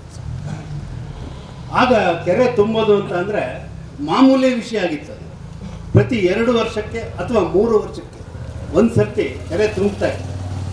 ಕೋಡಿ ಹೋಗ್ತಾನೆ, ಕೌಂಡಿನ್ಯ ನದಿ ಅಂತ ಕರೀತಾರೆ ಅದನ್ನು. ಅದು ಮುಳುಬಾಗಲ್ನ ಕುರುಡು ಮಲೆಯಲ್ಲಿ ಹುಟ್ಟುತ್ತೆ ಕೌಂಡಿನ್ಯ ನದಿ. ಮೊಗಿಲಿ ಕಣಿವೆಯ ಮೂಲಕ ಆಂಧ್ರ ಪ್ರದೇಶ್ ಹರಿದು ಗುಡಿಯಾತ್ತಂ ತಮಿಳುನಾಡು, ಗುಡಿಯಾತ್ತಂನಲ್ಲಿ ತಲುಪಿ ಅಲ್ಲಿ ಮೋರ್ಧನಂ ಅಂತ ಒಂದು ಸ್ಥಳ ಇದೆ. ಇವೆಲ್ಲ ವನ್ಯ ಪ್ರದೇಶಗಳು ನಾನು ಹೇಳ್ತಾ ಇರೋದು. ಇವೆಲ್ಲ ನಾನು ಸಾಕಷ್ಟು ತಿರುಗಾಡಿದ್ದೀನಿ. ಅಲ್ಲಿಂದ ಕಾವೇರಿ ನದಿಗೆ ಸೇರ್ಕೊಳ್ಳೋದು. ಆದರೆ ನಾನು ಹೈಸ್ಕೂಲ್ ದಿನಗಳಲ್ಲಿ ಪ್ರತಿ 2-3 ವರ್ಷಗಳಿಗೊಮ್ಮೆ ತುಂಬುತ್ತಿದ್ದ ಕೆರೆ ನಾನು ಅಧ್ಯಾಪಕನಾದಾಗ, ಪ್ರೊಫೆಸರ್ ಆದಾಗ 2002ರಲ್ಲಿ ಕೋಡಿ ಹೋಗಿತ್ತು. ಆಗ ನಾನು ಕೆ.ವೈ. ನಾರಾಯಣ ಸ್ವಾಮಿ, ಡ್ಯಾನಿಡಾ ಶಿವಪ್ಪ, ಆರ್ ವಿಜಯರಾಘವನ್ ಇವ್ರನ್ನೆಲ್ಲ ನಂಗ್ಲಿಕ್ಕೆ ಕರ್ಕೊಂಡು ಹೋಗಿದ್ದೆ ನಮ್ಮ ಹಳ್ಳಿಗೆ. ಅವರೆಲ್ಲ ನೋಡಿ ಇದೇನಿದು ಒಳ್ಳೆ ನಯಾಗರ ಇದ್ದಂಗಿದೆ, ಮಿನಿ ನಯಾಗರ ಜಲಪಾತವೇ ಇದು ಅಂತ ಎಲ್ಲ ಹೇಳೋದು. ಭಾಳ ಚೆನ್ನಾಗಿ ಅವತ್ತು ನಾವು ಆ ಕಾಲ ಕಳೆದು 2002ರಲ್ಲಿ. ಆದರೆ ಅದೇ ನಮ್ಮ ಕೊನೆ ಭೇಟಿ ಆಗುತ್ತೆ ಅಂತ ನನಗೆ ಗೊತ್ತಿರಲಿಲ್ಲ. ಆಮೇಲೆ ನೋಡಿದ್ರೆ ಕೆರೆ ತುಂಬಲೇ ಇಲ್ಲ. ನೋಡಿ, ಹೆಚ್ಚು ಕಡಿಮೆ 18 ವರ್ಷಗಳಾಗುತ್ತೆ. 18 ವರ್ಷಗಳ ನಂತರ ಈಗ 2021ರಲ್ಲಿ ಕೋಡಿ ಹೋಗಿದೆ. ಏನಾಗಿತ್ತು ಈ ಮಧ್ಯೆ ನೆಲದ ಗುರುತುಗಳು ಅಂತ ಏನು ಇಲ್ಲಿ ಬರೆದಿದ್ದಾರೆ, ನಿಸರ್ಗದ ಲಯಗಳು ಅಂತ ಏನಿದೆ, ಅವು ಕಾಣೆಯಾಗಿವೆ. ಬಹಳ ಮುಖ್ಯವಾಗಿ ಅಕ್ರಮ ಮರಳು ಗಣಿಗಾರಿಕೆ, ನಾನು ಹೇಳ್ತಾ ಇದ್ದೀನಿ, ಅಕ್ರಮ ಮರಳು ಗಣಿಗಾರಿಕೆ ಮತ್ತು ಒತ್ತುವರಿ, ಇವೆಲ್ಲ ಕಾರಣವಾಗಿ ನಮ್ಮ ಇಡೀ ಕೋಲಾರದ ಕೆರೆಗಳು ವಂಶನಾಶಗೊಳ್ತಾ ಇದೆ. ವಂಶನಾಶ ಅಂದರೆ ಎಕ್ಸ್ಟಿಂಕ್ಷನ್, ಇನ್ನಿಲ್ಲದಂತೆ ಮಾಯವಾಗುವುದು. ನಮ್ಮ ಗೊಲ್ಲಳ್ಳಿ ಶಿವಪ್ರಸಾದ್ ಅವರು ಎಲ್ಲ ಮಾಯ ಅಂತ ಒಂದು ಹಾಡು ಬರ್ತಿದ್ದಾರೆ ನೋಡಿ, ಅದನ್ನ ನೆನೆಸ್ಕೊಳ್ಳಿ. ಇಡೀ ಜೀವಜಾಲ, ಕೆರೆ ಕೂಡ ಒಂದು, ಅದರಲ್ಲಿ ಎಲ್ಲ ಮಾಯ. ನೋಡಿ, ಆಧುನಿಕ ಮನುಷ್ಯನ ದೌರ್ಜನ್ಯ ಹೇಗಿದೆ. ಕೆರೆಗಳಿಗೆ ಏನು ನಾನು ಕೆರೆಗಳು ಅಂತಲೂ ಕರೆಯೋದಿಲ್ಲ. ನಾನು ಇದನ್ನು ಏನಂತ ಕರೆದಿದ್ದೀನಿ ಅಂದರೆ, ಕೋಲಾರಮ್ಮನ ಕೊರಳಿಗೆ ನಮ್ಮ ಪೂರ್ವಿಕರು ತೊಡಿಸಿದ ಕಾಸಿನ ಸರ. ಇದು ನನ್ನದೇ ಮಾತು. ಕಾಸಿನ ಸರ ಅಂದರೆ ಒಂದು ಕಾಸು ಪಕ್ಕ ಇನ್ನೊಂದು ಕಾಸು ಇದ್ದಾಗೆ ಒಂದು ಕೆರೆಗೂ ಇನ್ನೊಂದು ಕೆರೆಗೂ ಲಿಂಕ್ ಇರುತ್ತೆ. ಕೋಡಿ ಹೋದರೆ ಈಗ ಅಪ್ಪರ್ ಝೋನ್ನಲ್ಲಿ ಮಳೆ ಚೆನ್ನಾಗಿ ಬೀಳುತ್ತೆ, ಕೆರೆಗಳು ತುಂಬ್ತವೆ, ಕೋಡಿ ಹೋಗುತ್ತೆ. ಲೋಯರ್ ಝೋನ್ನಲ್ಲಿ ಮಳೆನೇ ಬಿದ್ದಿರೋದು. ಆದರೆ ಈ ಅಪ್ಪರ್ ಝೋನ್ನಲ್ಲಿ ಬಿದ್ದ ಮಳೆ ಕೋಡಿಗಳ ಮೂಲಕ ಹರಿದು ಲೋಯರ್ ಝೋನ್ನ ಕೆರೆಗಳು ಕೂಡ ತುಂಬ ಹೋಗ್ತವೆ. ನೋಡಿ, ನಮ್ಮ ಪೂರ್ವಿಕರ ದೇಸಿ ನೀರಾವರಿ ತಂತ್ರಜ್ಞಾನ ಎಷ್ಟು ಚೆನ್ನಾಗಿದೆ. ಯಾಕೆ ನಮ್ಗೆ ಯಾವುದೇ ಜೀವ ನದಿಗಳಿರಲಿಲ್ಲ. ಇದನ್ನು ಬಲ್ಲಂತ ಹಿರಿಯರು ನಮ್ಮ ಕೋಲಾರಮ್ಮನ ಕೊರಳಿಗೆ ಕಾಸಿನ ಸರಗಳ ರೀತಿಯಲ್ಲಿ ಕೆರೆಗಳ ಸರಮಾಲೆಯನ್ನು ತುಡಿಸಿದ್ದರು. ಆದರೆ ಆಧುನಿಕರಾದ ನಾವು ಇವುಗಳನ್ನೆಲ್ಲ ಕೊಳಚೆ ಗುಂಡಿಗಳನ್ನಾಗಿ ಪರಿವರ್ತನೆ ಮಾಡಿದ್ವಿ. ಇವತ್ತಿಗೂ ಕೋಲಾರದ ಕೆರೆ ಒಂದು ಕಡೆ ಗೃಹ ತ್ಯಾಜ್ಯ, ಇನ್ನೊಂದು ಕಡೆ ಕೈಗಾರಿಕಾ ತ್ಯಾಜ್ಯ, ಇನ್ನೊಂದು ಕಡೆ ಆಸ್ಪತ್ರೆ ತ್ಯಾಜ್ಯ, ಎಲ್ಲವನ್ನ ಸೇರಿಸ್ಕೊಂಡು ಮಾಲಿನ್ಯದ ಮಡುವಾಗಿ. ಇದನ್ನೆಲ್ಲ ಗಮನಿಸ್ಬೇಕು. ನಾನು ಒಂದು ಉದಾಹರಣೆ ಕೊಟ್ಟೆ. ಇದನ್ನ ನಾವು ವಿಸ್ತರಿಸ್ತಾ, ಜೊತೆಗೆ ಮರಳು ಗಣಿಗಾರಿಕೆ ಸೇರ್ಕೊಂಡ್ಬಿಟ್ರೆ ಅಂತೂ, ಮರಳು ಗಣಿಗಾರಿಕೆ ಅಂದ್ರೆ ಏನ್ ಗೊತ್ತಾ, ಈಗ ಹೆಣ್ಣನ್ನು ನಾವು ಸೃಷ್ಟಿಶಕ್ತಿ ಅಂತ ಕರಿತೀವಿ. ಯಾಕೆ ಸೃಷ್ಟಿಶಕ್ತಿ ಅಂದ್ರೆ, ಪುರುಷರಿಗೆ ಇಲ್ಲದ ಗರ್ಭಧಾರಣಾ ಶಕ್ತಿ, ಗರ್ಭಚೀಲ ಮಹಿಳೆಗೆ ಇದೆ. ಅದು ಪ್ರಕೃತಿ ದತ್ತವಾದ. ನನ್ನ ದೃಷ್ಟಿಯಲ್ಲಿ ಕೋಲಾರ ಜಿಲ್ಲೆಯ ಭೂಗರ್ಭ ಇಂಥ ಒಂದು ಗರ್ಭಚೀಲ. ಯಾವುದು ಅಲ್ಲಿ ಗರ್ಭಚೀಲ ಅಂದರೆ ಮರಳಿನ ಹಾಸುಗೆ. ಮರಳು ನೆಲದ ಮೇಲೆ ನದಿಗಳು ಹೆಂಗೆ ಹರಿತಾವೋ ಭೂಮಿ ಒಳಗೂ ನದಿಗಳು ಹರಿತವೆ, ನಮ್ಮ ಕಣ್ಣು ಕಾಣಲ್ಲ. ಅದು ಹರಿಯೋದಕ್ಕೆ ಪಾತ್ರ ಏನು ಅಂತ ಅಂದ್ರೆ ಮರಳಿನ ಹಾಸುಗೆ. ಸುವಿಶಾಲವಾದ ಮರಳ ಹಾಸುಗೆ, ಅತ್ಯಂತ ಆಳವಾದ ಸುದೀರ್ಘವಾದ ಮರಳ ಹಾಸುಗೆಗಳೇ ಈ ಒಳಗಡೆಯ ನದಿಗಳಿಗೆ ಕಾರಣ. ಇದರಿಂದ ಮಳೆ ಬಿದ್ದಾಗ ಒಳಗಡೆ ನದಿಗಳು ಹರಿತಾ ಇದ್ದಾಗನೇ ಮೇಲ್ಗಡೆಯೂ ನದಿಗಳು ಹರಿತವೆ. ಯಾವಾಗ ನಾವು ಮರಳು ಗಣಿಗಾರಿಕೆ ಮಾಡಿ ಮರಳನ್ನೆಲ್ಲ ಎತ್ಬಿಟ್ಟು ಗರ್ಭಚೀಲ ತೆಗೆದುಬಿಟ್ವೋ ಒಳಗಡೆ ನದಿಗಳಿಲ್ಲ. ಆಗಲೇ ನಮ್ಮ ಗೆಳೆಯರು ಹೇಳ್ತಾ ಇದ್ರಲ್ಲ, 1000 ಅಡಿ ಹೋದ್ರೂ ಕೂಡ ನೀರಿಲ್ಲ ಅಂತ. ಒಳಗಡೆ ನದಿಗಳೇ ಇಲ್ಲದೆ ಇದ್ದಾಗ ಇನ್ನು ಮೇಲ್ಗಡೆ ಬಿದ್ದ ನೀರು ಎಲ್ಲ ಕಲುಷಿತವಾಗಿ ಮಾಲಿನ್ಯ ಆಗಿ ನಮ್ಮ ಕೆರೆಗಳೆಲ್ಲ ಬಿಕೋ ಅಂತ ಇದೆ. ಇದೆಲ್ಲ ಯೋಚನೆ ಮಾಡಬೇಕು. ಇದು 20ನೇ ಶತಮಾನದಲ್ಲಿ ನಾವೇ ಮಾಡಿಕೊಂಡಂಥ ದುರಂತ. ಇದುವರೆಗೆ ಇದಿರಲಿಲ್ಲ ಈ ಥರ. 1960, 70 ನನ್ನ ಹೈಸ್ಕೂಲ್ ದಿನಗಳು. ಈ ಹೈಸ್ಕೂಲ್ ದಿನಗಳನ್ನು ನಾನು ನೆನಪಿಸಿ ನಿಮಗೆ ಮಾತಾಡಿ. ಆವಾಗೆಲ್ಲ ಕೃಷಿ ಭಾಳ, ನಮ್ಮ ನಂಗ್ಲಿ ಅಂತೂ ಮಲೆನಾಡಿಗೆ ಏನೂ ಕಡಿಮೆ ಇಲ್ಲ ಹಂಗಿತ್ತು. ಒಂದು ವೇಳೆ ಕುವೆಂಪು ಬಂದಿದ್ದರೂ ಕೂಡ ಒಂದು ಮಲೆನಾಡಿನ ಪ್ರತ್ಯೇಕ ದ್ವೀಪ ಇದು ಅಂತ ಹೇಳ್ತಿದ್ರು. ಯಾಕೆಂದರೆ ಅವರು ನಂದಿ ಹಿಲ್ಸ್ಗೆ ಆ ಮಾತು ಹೇಳಿದ್ದಾರೆ. ಕುವೆಂಪು ಅವರು ಬಯಲು ಸೀಮೆನ ತಮ್ಮ ಬರವಣಿಗೆಗಳಲ್ಲಿ ಸಾಕಷ್ಟು ಟೀಕೆ ಮಾಡಿದ್ದಾರೆ. ಅಂತ ಕುವೆಂಪು ಅವರು ನಂದಿ ಹಿಲ್ಸ್ನಲ್ಲಿ ತಂಗಿದ್ದಾಗ ಅವರ ಆತ್ಮಚರಿತ್ರೆ ನೆನಪಿನ ದೋಣಿಯಲ್ಲಿದೆ, ತಾವೆಲ್ಲ ಓದಬೇಕು. ಅದರಲ್ಲಿ ಒಂದು ಮಾತು ಹೇಳ್ತಾರೆ, ನಾವು ಇಳಿದುಕೊಂಡಿದ್ದ ಈ ನಂದಿ ಬೆಟ್ಟದ ಈ ಪರಿಸರ ಮಲೆನಾಡಿನ ಒಂದು ಪ್ರತ್ಯೇಕ ದ್ವೀಪದಂತೆ ಇತ್ತು. ಇದು ಕುವೆಂಪು ಅವ್ರ ಮಾತು. ನಾನು ಇದೇ ಆಧಾರದಿಂದ ಹೇಳ್ತಾ ಇದ್ದೀನಿ, ಒಂದು ವೇಳೆ ಕುವೆಂಪು ಏನಾದ್ರೂ ನಮ್ಮ ಹಳ್ಳಿಗೆ ಹೈಸ್ಕೂಲ್ ದಿನಗಳಲ್ಲಿ ಏನಾದರೂ ಭೇಟಿ ಕೊಟ್ಟಿದ್ರೆ ಇದು ಯಾವ ಮಲೆನಾಡಿಗೂ ಕಮ್ಮಿ ಇಲ್ಲ ಅಂತ ಖಂಡಿತ ಹೇಳ್ತಾರೆ. ಆಗಿತ್ತು ನನಗೆ. ಒಂದು ನಂದನದ ತುಣುಕೊಂದು ಬಿದ್ದಿದೆ, ನೋಟ ಸೇರೋದು ಯಾರಿಗೆ ಅಂತ ಬೇಂದ್ರೆ ಹೇಳ್ತಾರೆ. ಆ ಥರ ನಂದನದ ತುಣುಕಿನಂತೆ ಇತ್ತು ನನಗೆ. ಆದರೆ ಬರ್ತಾ ಬರ್ತಾ ಈ ಮರಳು ಗಣಿಗಾರಿಕೆ, ಆಮೇಲೆ ಇದರಿಂದ ಏನಾಯಿತು ಅಂದರೆ ಕಾಸುಗಳು ಮಾಯ ಆಯಿತು. ಚಿನ್ನದ ಸರ ಅಂತ ಅನ್ನಲ್ಲ, ಒಂದೊಂದು ಕಾಸೆ ಮಾಯ ಆಗುತ್ತೆ. ಹೀಗಾಗಿ ಒಂದು ಕೆರೆಗೂ ಇನ್ನೊಂದು ಕೆರೆಗೂ ಇರೋ ಲಿಂಕ್ ತಪ್ಪೋಗ್ತಾ ಇತ್ತು. ಇನ್ನು ಹೆಂಗೆ ಕೆರೆಗಳು ತುಂಬುತ್ತೆ? ದಯವಿಟ್ಟು ಯೋಚನೆ ಮಾಡಿ. ಇದೆಲ್ಲ ನಾವೇ ಮಾಡ್ಕೊಂಡಿರ್ತಕ್ಕಂಥ, ನಾವು ಏನು ಬೇಕಾದರೂ ಮಾಡ್ಬೋದು. ಒಂದು ಹಿಡಿ ಮಣ್ಣನ್ನು, ಒಂದು ಬೊಗಸೆ ನೀರನ್ನು ಸೃಷ್ಟಿ ಮಾಡಲಾರ. ಅದಕ್ಕೆ ಈಗ ಮಳೆ ನೀರ ಕೊಯ್ಲು ಅಂತೆಲ್ಲ ಹೇಳ್ತಾ ಇದೆ. ಈ ಹಿನ್ನೆಲೆಯಲ್ಲಿ ನಿಸರ್ಗ ಕ್ರಮೇಣ ತನ್ನ ಲಯಗಳನ್ನು ಕಂಡುಕೊಳ್ಳುತ್ತೆ. ಈಗ ಉದಾಹರಣೆಗೆ 2002ರಲ್ಲಿ ಕೋಡಿ ಹೋಗಿದ್ದು ಅಂತ ನಾನು ಹೇಳಿದೆ. ಈಗ 2021, ಈ ಮಧ್ಯೆ ಮರಳ ಹಳ್ಳುಗಳು, ಮರಳು ಗಣಿಗಾರಿಕೆಯ ಹಳ್ಳುಗಳು ಅಕರಾಳ ವಿಕರಾಳವಾಗಿ ಬಾಯಿ ತೆಗೆದುಕೊಂಡಿದೆ. ಏನು 3 ಮಹಡಿಯಷ್ಟು ಆಳ ಮರಳು ಅಂದರೆ ಸುಮ್ಮನೆ ಒಂದಾಳುತ್ತ ಮರಳಲ್ಲ, ಅದು ಭಾಳ ದೊಡ್ಡ ಗುಂಡಿಗಳು. 3 ಆಳು, 3 ಮಹಡಿ, 3rd ಫ್ಲೋರ್ ಅಂತ ನಾವೇನು ಕರಿತೀವಿ, ಅಷ್ಟು ಭೂಮಿಯಲ್ಲಿ ಆಳ, ಪಾತಾಳ ಮರಳನ್ನು ಅಷ್ಟು ಎತ್ತಿಬಿಡ್ತಾರೆ. ಆ ರೀತಿ ಎತ್ತಿರ್ತಕ್ಕಂಥ ಹಳ್ಳುಗಳು ಅಕರಾಳ ವಿಕರಾಳವಾಗಿ ಬಾಯಿ ತೆರೆದುಕೊಂಡು ಇಷ್ಟು ದಿವಸ ಅಂದರೆ ಇಷ್ಟು ವರ್ಷಗಳ ಕಾಲ, 18 ವರ್ಷಗಳ ಕಾಲ ಆಲ್ಮೋಸ್ಟ್ ನಮ್ಮ ನಂಗ್ಲಿ ಕೆರೆ ತುಂಬಿರಲಿಲ್ಲ. ನೋಡಿ, ನಿಸರ್ಗ ಕ್ರಮೇಣ ತನ್ನ ಲಯಗಳನ್ನು ಕಂಡುಕೊಂಡು ಈಗ ಅದು ಕೋಡಿ ಹರಿದಿದೆ. ನಮ್ಮ ಖ್ಯಾತ ಸಿನಿಮಾ ನಿರ್ದೇಶಕರಾದ ಮನ್ಸೂರೆ ಅವರು ಕೂಡ ತಮ್ಮ ವಾಲ್ನಲ್ಲಿ ನಂಗ್ಲಿ ಕೆರೆ ಕೋಡಿ ಹೋಗುತ್ತಿರುವ ಚಿತ್ರಗಳನ್ನು ಹಾಕಿದ್ದಾರೆ. ತಾವೆಲ್ಲ ನೋಡಿರ್ತೀವಿ. ನಾನೀಗ ತಮ್ಗೇನು ಹೇಳಕ್ಕೆ ಇಷ್ಟಪಡ್ತೀನಿ ಅಂದರೆ, ನಮ್ಮ ರೈತರು ಅಥವಾ ನಾವೆಲ್ಲರೂ ನಮ್ಮ ನೆಲದ ಗುರುತುಗಳನ್ನು, ನಮ್ಮ ನಿಸರ್ಗದ ಲಯಗಳನ್ನು ಕಳ್ಕೊಂಡ್ಬಿಟ್ಟಿದೆ. ನೆಲದ ಗುರುತುಗಳು ಅನ್ನೋ ಮಾತಕ್ಕೆ ತುಂಬ ವಿಶಾಲವಾದ ಅರ್ಥ ಇದೆ. ಉದಾಹರಣೆಗೆ ಕಾಲ್ನಡಿಗೆನೇ ಇದೆ. ನನ್ನ ಪ್ರಕಾರ ಕಾಲ್ನಡಿಗೆ ಕೂಡ ಒಂದು ನೆಲದ ಗುರುತು. ನಡಿಗೆನೇ ಪೂಜೆ ಭೂಮಿ ತಾಯಿಗೆ ಅಂತ ನಾನೊಂದು ಕಡೆ ಬರೆದಿದ್ದೆ. ನೀವು ಭೂಮಿ ತಾಯಿ ಪೂಜೆ ಮಾಡಬೇಕಾ? ಕಾಲ್ನಡಿಗೆಯಲ್ಲಿ ನಡಿ, ಅದೇ ಪೂಜೆ.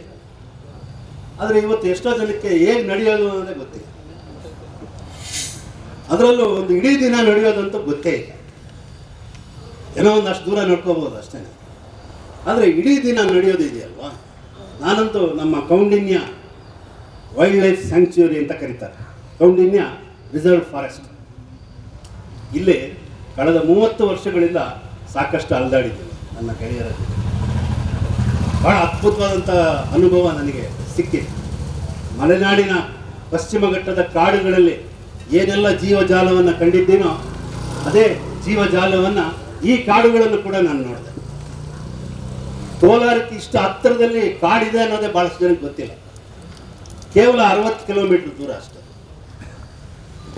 ಭಾಳ ದಟ್ಟ ಕುರುಚಲು ಕಾಡುಗಳಿವೆ. ವರ್ಷ ಪೂರ್ತಿ ಆನೆಗಳು ಓಡಾಡ್ತಾನೆ ಇರ್ತವೆ. ಅಲ್ಲಿ ಸ್ಥಳೀಯರ ಬಾಯಲ್ಲಿ ಒಂದು ಗಾದೆ ಮಾತೆ ಇದೆ. ಏನದು ಅಂದರೆ ಏನುಗಳು, ಪೀನಿಗಳು, ತೇನಿಗಳು. ಅಂದರೆ ಆನೆಗಳು ಹೆಜ್ಜೆನು, ತೇನಿಗಳು, ಪರಿಣಾಮ ಏನು ಅಂದರೆ ಪೀನಿಗಳು. ಅಂದರೆ ಆನೆ ತುಳಿದಾದರೂ ಸಾಯ್ಬೋದು, ಹೆಜ್ಜೆಯನ್ನು ಕಚ್ಚಾದರೂ ಸಾಯ್ಬೋದು. ಒಟ್ಟಿನಲ್ಲಿ ಹೆಣಗಳಂತೂ ಉರುಳ್ತವೆ. ಅಂದರೆ ನಾನು ಯಾಕೆ ಇದನ್ನು ಇಲ್ಲಿ ಹೇಳ್ತಾ ಇದ್ದೀನಿ ಅಂದರೆ, ನಮ್ಮ ನೆಲದ ಗುರುತುಗಳನ್ನು ನಾವು ಕಂಡ್ಕೋಬೇಕು. ನಾವು ಮರ್ತೋಗ್ಬಿಟ್ಟಿದ್ವಿ. ನಾಗರಿಕರಾಗೋದು ಅಂದರೆ ನನ್ನ ಪ್ರಕಾರ ನಿರ್ಬೀಜೀಕರಣ ಆಗೋದು. ನನ್ನೊಂದು ಪುಸ್ತಕ ಇದೆ, ನಿರ್ಬೀಜೀಕರಣದ ವಿರಾಟ್ ಸ್ವರೂಪ. ಅಂದರೆ ನಾವು ಹೇಗೆ ಟೊಳ್ಳಾಗ್ಬಿಡ್ತೀವಿ, ನಿರ್ಬೀಜೀಕರಣ ಆಗ್ತೀವಿ. ನಾನು ಅದಕ್ಕೆ ಹೇಳಿದ್ದು 3 ಆಧುನಿಕ ಸತ್ಯಗಳಿಂದ ನನ್ನ ಮಾತನ್ನು ಆರಂಭಿಸ್ತೀನಿ ಅಂತ ಹೇಳಿ. ಕನ್ನಡದಿಂದ ದೂರವಾಗುವುದು, ನಿಸರ್ಗದಿಂದ ದೂರವಾಗುವುದು ಮತ್ತು ಸಮುದಾಯಗಳಿಂದ ದೂರವಾಗುವುದು ಇದೆಯಲ್ಲ, ಇದು ನಮ್ಮ ಟೊಳ್ಳುತನಕ್ಕೆ ಸಂಕೇತ. ಜ್ಞಾನಿಗಳಾಗಿರ್ಬೋದು, ಪಂಡಿತರಾಗಿರ್ಬೋದು, ಆದರೆ ಇವು 3 ಕನ್ನಡ ಇಲ್ಲ ಅಂದರೆ ಕರ್ನಾಟಕದಲ್ಲಿ ಕನ್ನಡ ಇಲ್ಲ, ಮತ್ತು ಕರ್ನಾಟಕದಲ್ಲಿದ್ದು ಇಲ್ಲಿನ ಪರಿಸರವನ್ನು ಒಳಗೊಂಡಿಲ್ಲ, ಮತ್ತು ಇಲ್ಲಿನ ಸಮುದಾಯಗಳನ್ನು ಒಳಗೊಂಡಿಲ್ಲ ಅಂತ ಅಂದರೆ ಎಷ್ಟು ಜ್ಞಾನ ಇದ್ರೆ ತಾನೇ ಏನು ಪ್ರಯೋಜನ? ಆದ್ದರಿಂದ ನಾವು ಏನನ್ನು ಕಳ್ಕೊಳ್ತಾ ಇದ್ದೀವಿ, ಯಾವ ನೆಲದ ಗುರುತುಗಳಿಂದ ನಾವು ದೂರ ಹೋಗ್ತಾ ಇದ್ದೀವಿ ಅನ್ನೋದನ್ನ ನಾವು ತಿಳ್ಕೊಳ್ತೀವಿ. ಇದು ಬಹಳ ಮುಖ್ಯ. ಹರಪ್ಪದಿಂದ 1960ರವರೆಗೆ ನಾನು ಈ ಮಾತನ್ನ ವಿಶೇಷವಾಗಿ ಒತ್ತಿ ಹೇಳ್ತಾ ಇದ್ದೀನಿ. ಹರಪ್ಪ ನಾಗರಿಕತೆ ಜಗತ್ತಿನ ಅತ್ಯಂತ ಪ್ರಾಚೀನ ನಾಗರಿಕತೆಗಳಲ್ಲಿ ಒಂದು. ಹರಪ್ಪದಿಂದ ಹಿಡಿದು 1960ರವರೆಗೆ ನಮ್ಮ ರೈತರು ಕೃಷಿ ಸಂಸ್ಕೃತಿ ಎಷ್ಟು ಸಮೃದ್ಧವಾಗಿತ್ತು ಅನ್ನೋದನ್ನು ನಮ್ಮ ಕಾವ್ಯಗಳಿಂದ, ನಮ್ಮ ಜನರ ಪಾರಂಪರಿಕ ಜೀವನ ಶೈಲಿಗಳಿಂದ ನಾವು ತಿಳ್ಕೊಳ್ತೀವಿ. ಆದರೆ ಇದೆಲ್ಲ ಇವತ್ತು ಮರೆಗೆ ಸಲ್ತಾರೆ. 1960ರಲ್ಲಿ ಒಂದು ವಿದ್ಯಮಾನ ಭಾರತದಲ್ಲಿ ಘಟಿಸ್ತು. ಅದೇ ಫಸ್ಟ್ ಗ್ರೀನ್ ರೆವಲ್ಯೂಷನ್, ಮೊದಲನೇ ಹಸಿರು ಕ್ರಾಂತಿ. ಭತ್ತಕ್ಕೆ ಸಂಬಂಧಪಟ್ಟಂತೆ 50,000ಕ್ಕೂ ಹೆಚ್ಚು ಪ್ರಭೇದಗಳಿವೆ, ತಳಿಗಳು ಭತ್ತಕ್ಕೆ, ಬರೀ ಭತ್ತ. ಇದನ್ನು ಆಧುನಿಕರು ಯಾವ ಮಟ್ಟಕ್ಕೆ ತಂದರು ಅಂದರೆ ಕೇವಲ ಬೆರೆ ಎಣಿಕೆಯ ಮಟ್ಟಕ್ಕೆ ಭತ್ತದ ತಳಿಗಳನ್ನು ತಂದರು. ಏಕರೂಪಾತ್ಮಕ ಬೆಳೆ ಎಲ್ಲ ಕಡೆ ಜಾಸ್ತಿ ಆಯಿತು. ಅಕ್ಕಿ ಅಂದರೆ ಬಿಳಿ ಅಕ್ಕಿ, ಕೋಳಿ ಅಂದರೆ ಬಿಳಿ ಕೋಳಿ. ಈ ಬಿಳಿ ಕೋಳಿ ಮತ್ತು ಬಿಳಿ ಅಕ್ಕಿ ಯಾವ ರೀತಿ ನಮ್ಮ ಬದುಕನ್ನು ಆಕ್ರಮಿಸ್ಕೊಂಡಿದೆ ಅನ್ನೋದನ್ನು ನಾವು ಯೋಚಿಸ್ಬೇಕು. ನಾನು ಇದನ್ನೆಲ್ಲ ನಿರ್ಬೀಜೀಕರಣ ಅಂತ ನಾನು ಕರೀತೀನಿ. ಅಕ್ಕಿನಲ್ಲಿ ಎಷ್ಟು ವೈವಿಧ್ಯಮಯ ಇದೆ. ನೀವು ಕರಿ ಅಕ್ಕಿಯಲ್ಲಿ ಅನ್ನ ಮಾಡಿದ್ರೆ ಟಾರ್ ಇದ್ದಂಗೆ ಇರುತ್ತೆ. ನೀವು ನೋಡಿದಿರೋ ಇಲ್ಲೋ ಗೊತ್ತಿಲ್ಲ. ಒಂದೊಂದು ಅಕ್ಕಿ ನಮ್ಮ ದೇಹದ ಒಂದೊಂದು ಕಾಯಿಲೆಗೆ ಔಷಧಿ. ಜ್ವರ ಬಂದ್ರೆ ಇಂಥ ಅಕ್ಕಿ ಊಟ ಮಾಡಬೇಕು. ಮಂಡಿ ಜಾಯಿಂಟ್ ಪೈನ್ ಬಂದ್ರೆ ಇಂಥ ಅಕ್ಕಿ ಊಟ ಮಾಡಬೇಕು. ಹೀಗೆ ನಮ್ಮ ಆಹಾರ ಪದ್ಧತಿಗೂ ನಮ್ಮ ತಳಿ ವೈವಿಧ್ಯಕ್ಕೂ ನೇರವಾದ ಸಂಬಂಧ ಇದೆ. ರೈತರಿಗೆ ಅದೆಲ್ಲ ಗೊತ್ತಿತ್ತು. ಪಂಪನ ಕಾವ್ಯದಲ್ಲಿ ಅಕೃಷ್ಟ ಪಚ್ಯಂಗಳ್ ಅಂತ ಒಂದು ಮಾತು ಬರುತ್ತೆ. ಅಕೃಷ್ಟ ಪಚ್ಯಂಗಳ್ ಆದಿಪುರಾಣದಲ್ಲಿ ಬರುತ್ತೆ. ಏನು ಅಕೃಷ್ಟ ಪಚ್ಯಂಗಳ್ ಅಂದರೆ ಬಿತ್ತದೆ, ಬೆಳೆಯದೆ ಫಲವನ್ನು, ಈಲ್ಡನ್ನು ಕೊಡುವಂತಹ ಬೆಳೆಗಳು. ನೋಡಿ, ಫುಕುಯೋಕ, ಜಪಾನಿನ ಫುಕುಯೋಕ ಈ ಆಧುನಿಕ ಕೃಷಿಯ ದುರಂತವನ್ನು ಕಂಡು ಅವರೊಂದು ಬಹಳ ದೊಡ್ಡ ಕೊಡುಗೆಯನ್ನು ನಮಗೆ ಕೊಟ್ಟರು. ಡೂ ನಥಿಂಗ್ ಫಾರ್ಮಿಂಗ್, ಬಹಳ ಮುಖ್ಯವಾದ. ಅದನ್ನು ಕನ್ನಡದಲ್ಲಿ ಶೂನ್ಯ ಕೃಷಿ ಅಂತಲೂ ಕರೆದಿದ್ದಾರೆ. ಒಂದು ರೀತಿ ಝೀರೋ ಫಾರ್ಮಿಂಗ್, ಡೂ ನಥಿಂಗ್. ಒಂದು ಇನ್ನೊಂದು ಮಾತಿದೆ, ಬಿ ನಥಿಂಗ್, ಥಿಂಕ್ ನಥಿಂಗ್. ಯಾಕಂದರೆ ಈ ಆಧುನಿಕ ಮನುಷ್ಯ ಏನಾಗಿದ್ದಾನೆ ಅಂದರೆ ಏನೇನೋ ಆಗಿದ್ದಾನೆ, ಮನುಷ್ಯನೇ ಆಗಿಲ್ಲ. ಮೊದಲು ಮಾನವನಾಗುವ, ಅದರಿಂದ ಬಿ ನಥಿಂಗ್. ನೀನೇನಾಗೋದು ಬೇಡ, ಮನುಷ್ಯನಾಗಿ ಸಾಧ್ಯ ಅಲ್ಲ. Think nothing. ನೀನು ಆಲೋಚನೆಗಳೇ ದುಷ್ಟವಾಗಿದ್ದಾಗ ಏನು ಮಾಡೋಕ್ಕಾಗುತ್ತೆ? ನಿಲ್ಲಿಸ್ಬಿಡ್ಬೇಕು, ಆಲೋಚನೆ ಮಾಡೋದನ್ನೇ ನಿಲ್ಲಿಸ್ಬೇಕು. ಇದು do nothing, B nothing, think nothing ಅಂತ. ಅಂದರೆ 1960ರವರೆಗೆ ನಮ್ಮ ಭಾರತದ ಕೃಷಿ ಸಂಸ್ಕೃತಿ ನನ್ನ ಪ್ರಕಾರ ಸದಾನಂದಿ ಜಂಗಮವಾದ. ಇದನ್ನು ನಾನು ಅನಿಕೇತನ ಕೃಷಿ ಅಂತ ಕರಿತೀನಿ. ಇದು ಅನಿಕೇತನ ಕೃಷಿ. ಮಾನವನ ಮಧ್ಯ ಪ್ರವೇಶ ಅತ್ಯಲ್ಪವಾಗಿತ್ತು. ಕೃಷಿಯಲ್ಲಿ ಮಾನವನ ಪ್ರವೇಶ ತುಂಬ ಕಡಿಮೆ ಇತ್ತು. ನಿಸರ್ಗದ ಲಯಗಳೇ ಕೃಷಿಯ ಜೀವನಾಡಿಯಾಗಿತ್ತು. ಇಲ್ಲಿ ನೆಲದ ಗುರುತುಗಳು ಅಂತ ಹೇಳಿದ್ದಾರೆ, ನಾನು ಅದನ್ನೇ ನಿಸರ್ಗದ ಲಯಗಳು ಅಂತ ಕರೀತಾ ಇದ್ದೀನಿ. ನೆಲದ ಗುರುತುಗಳು, ನಿಸರ್ಗದ ಲಯಗಳೇ ಕೃಷಿಯ ಜೀವನಾಡಿಯಾಗಿತ್ತು. ಒಂದು ಎರೆಹುಳದಂತೆ, ಒಂದು ಹಕ್ಕಿಯಂತೆ ರೈತ ಕೂಡ ಇದ್ದ. ಅಂದರೆ ಕೃಷಿ ಭೂಮಿಗೆ ಒಂದು ಎರೆಹುಳು ಹೇಗೋ, ಒಂದು ಹಕ್ಕಿ ಹೇಗೋ, ರೈತನೂ ಹಾಗಿದ್ದ. ಅವನ ಪಾರ್ಟಿಸಿಪೇಷನ್, ಇಂಟರ್ವೆನ್ಷನ್ ತುಂಬ ಕಡಿಮೆ ಇತ್ತು. ಕೃಷಿ ಭೂಮಿಯಲ್ಲಿ ಹರಿಸುತ್ತಿದ್ದ ಕೂರಿಗೆಯನ್ನೇ ರಾತ್ರಿಯ ನಕ್ಷತ್ರ ಖಚಿತ ಗಗನಮಂಡಲದಲ್ಲಿ ಮನಗಂಡಿದ್ದ. ನಮ್ಮ ರೈತ ಕೂರಿಗೆ, ಇಲ್ಲಿ ಕೂರಿಗೆಯ ಚಿತ್ರ ಇದೆ. ಆಗಲೇ ನನ್ನ ಗೆಳೆಯರು ಕೂರಿಗೆಯನ್ನು ಇಟ್ಕೊಂಡು ಓಡಾಡ್ತಾ ಇದ್ರು. ಎಷ್ಟೋ ಜನ ಕೂರಿಗೆ ಅಂದರೆ ಏನು ಅಂತ ಗೊತ್ತಿಲ್ಲ. ನೀವು ಫೇಸ್ಬುಕ್ಕಲ್ಲಿ, ಗೂಗಲ್ ಸರ್ಚಲ್ಲಿ ನೀವು ಕೂರಿಗೆ ಅಂತ ಹಾಕಿ ಒಂದು ನ್ಯಾಯವಾದ ಫೋಟೋ ಸಿಗಲ್ಲ ಕೂರಿಗೆ. ಯಾಕೆಂದರೆ ಗೊತ್ತೇ ಇಲ್ಲ ಕೂರಿಗೆ ಅಂದರೆ ಏನು. ನಾನು ಇದನ್ನೆಲ್ಲ ಹುಡುಕಾಡಿ ನಿಮ್ಗೆ ಹೇಳ್ತಾ ಇದ್ದೆ. ನನಗೊಂದು ರೇಖಾಚಿತ್ರ ಸಿಕ್ತು, ಕೂರಿಗೆಯ ರೇಖಾಚಿತ್ರ ಸಿಕ್ತು. ಇವತ್ತು ರಾಮಣ್ಣ ಅವರ ನೇತೃತ್ವದಲ್ಲಿ ಒಂದು ನಿಜವಾದ ಕೂರಿಗೆಯನ್ನೇ ಇಲ್ಲಿ ಗೆಳೆಯರು ಇಟ್ಕೊಂಡು ಓಡಾಡ್ತಾ ಇದ್ದಿದ್ದು ನನಗೆ ಬಹಳ ಸಂತೋಷ ಕೊಡು. ನಮ್ಮ ರೈತರು ನೆಲದ ಮೇಲೆ ಅಲ್ಲ, ಆಕಾಶದಲ್ಲೂ ಕೂರಿಗೆಯನ್ನು ಕಂಡಿದ್ದಾರೆ. ಮಹಾವ್ಯಾಧ ನಕ್ಷತ್ರ ಪುಂಜ, ಇದನ್ನ ಇಂಗ್ಲಿಷ್ನಲ್ಲಿ ಹಂಟರ್ಸ್ ಬೆಲ್ಟ್ ಅಂತ ಕರೀತಾರೆ. ರಾತ್ರಿ ಹೊತ್ತು ನೀವು ಆಕಾಶದಲ್ಲಿ ನೋಡ್ಬೋದು, 3 ನಕ್ಷತ್ರಗಳು ಹಂಟರ್ಸ್ ಬೆಲ್ಟ್ ಅಂತ. ಮಹಾವ್ಯಾಧನ ಸೊಂಟಪಟ್ಟಿ 3 ನಕ್ಷತ್ರಗಳು ಎದ್ದು ಕಾಣ್ತವೆ. ಅದನ್ನು ಮಹಾವ್ಯಾಧ ಅಂತಾರೆ. ಇಂಗ್ಲಿಷ್ನಲ್ಲಿ ಹಂಟರ್ ಅಂತ ಕರೀತಾರೆ, ಹಂಟರ್ಸ್ ಬೆಲ್ಟ್ ಅಂತ. ನಮ್ಮ ರೈತರು ಅದನ್ನು ಕೂರಿಗೆ ಅಂತ ಕರೀತಾರೆ. ನೋಡಿ ಹೇಗಿದೆ ಅಂತ. ಸಂಸ್ಕೃತದ ಮಾತು ಮಹಾವ್ಯಾಧ, ಇಂಗ್ಲಿಷ್ನ ಮಾತು ಅದಕ್ಕೆ ಸಂವಾದಿ ಹಂಟರ್ಸ್ ಬೆಲ್ಟ್. ಆದರೆ ನಮ್ಮ ರೈತರು ಬೇಟೆಗಾರನ ಕಾಣಲಿಲ್ಲ, ಅವ್ರು ಕಂಡದ್ದು ಕೂರಿಗೆಯನ್ನು, ಸೃಷ್ಟಿ ಶಕ್ತಿಯನ್ನು. ಅಂದರೆ ಭಾರತದ ರೈತ ಎಷ್ಟು ಸಂಪನ್ಮೂಲ ವ್ಯಕ್ತಿಯಾಗಿದ್ದ ಅನ್ನೋದನ್ನು ಈ ಮಾತಿನಲ್ಲಿ ತಾವೆಲ್ಲ ಗ್ರಹಿಸ್ಬೇಕು.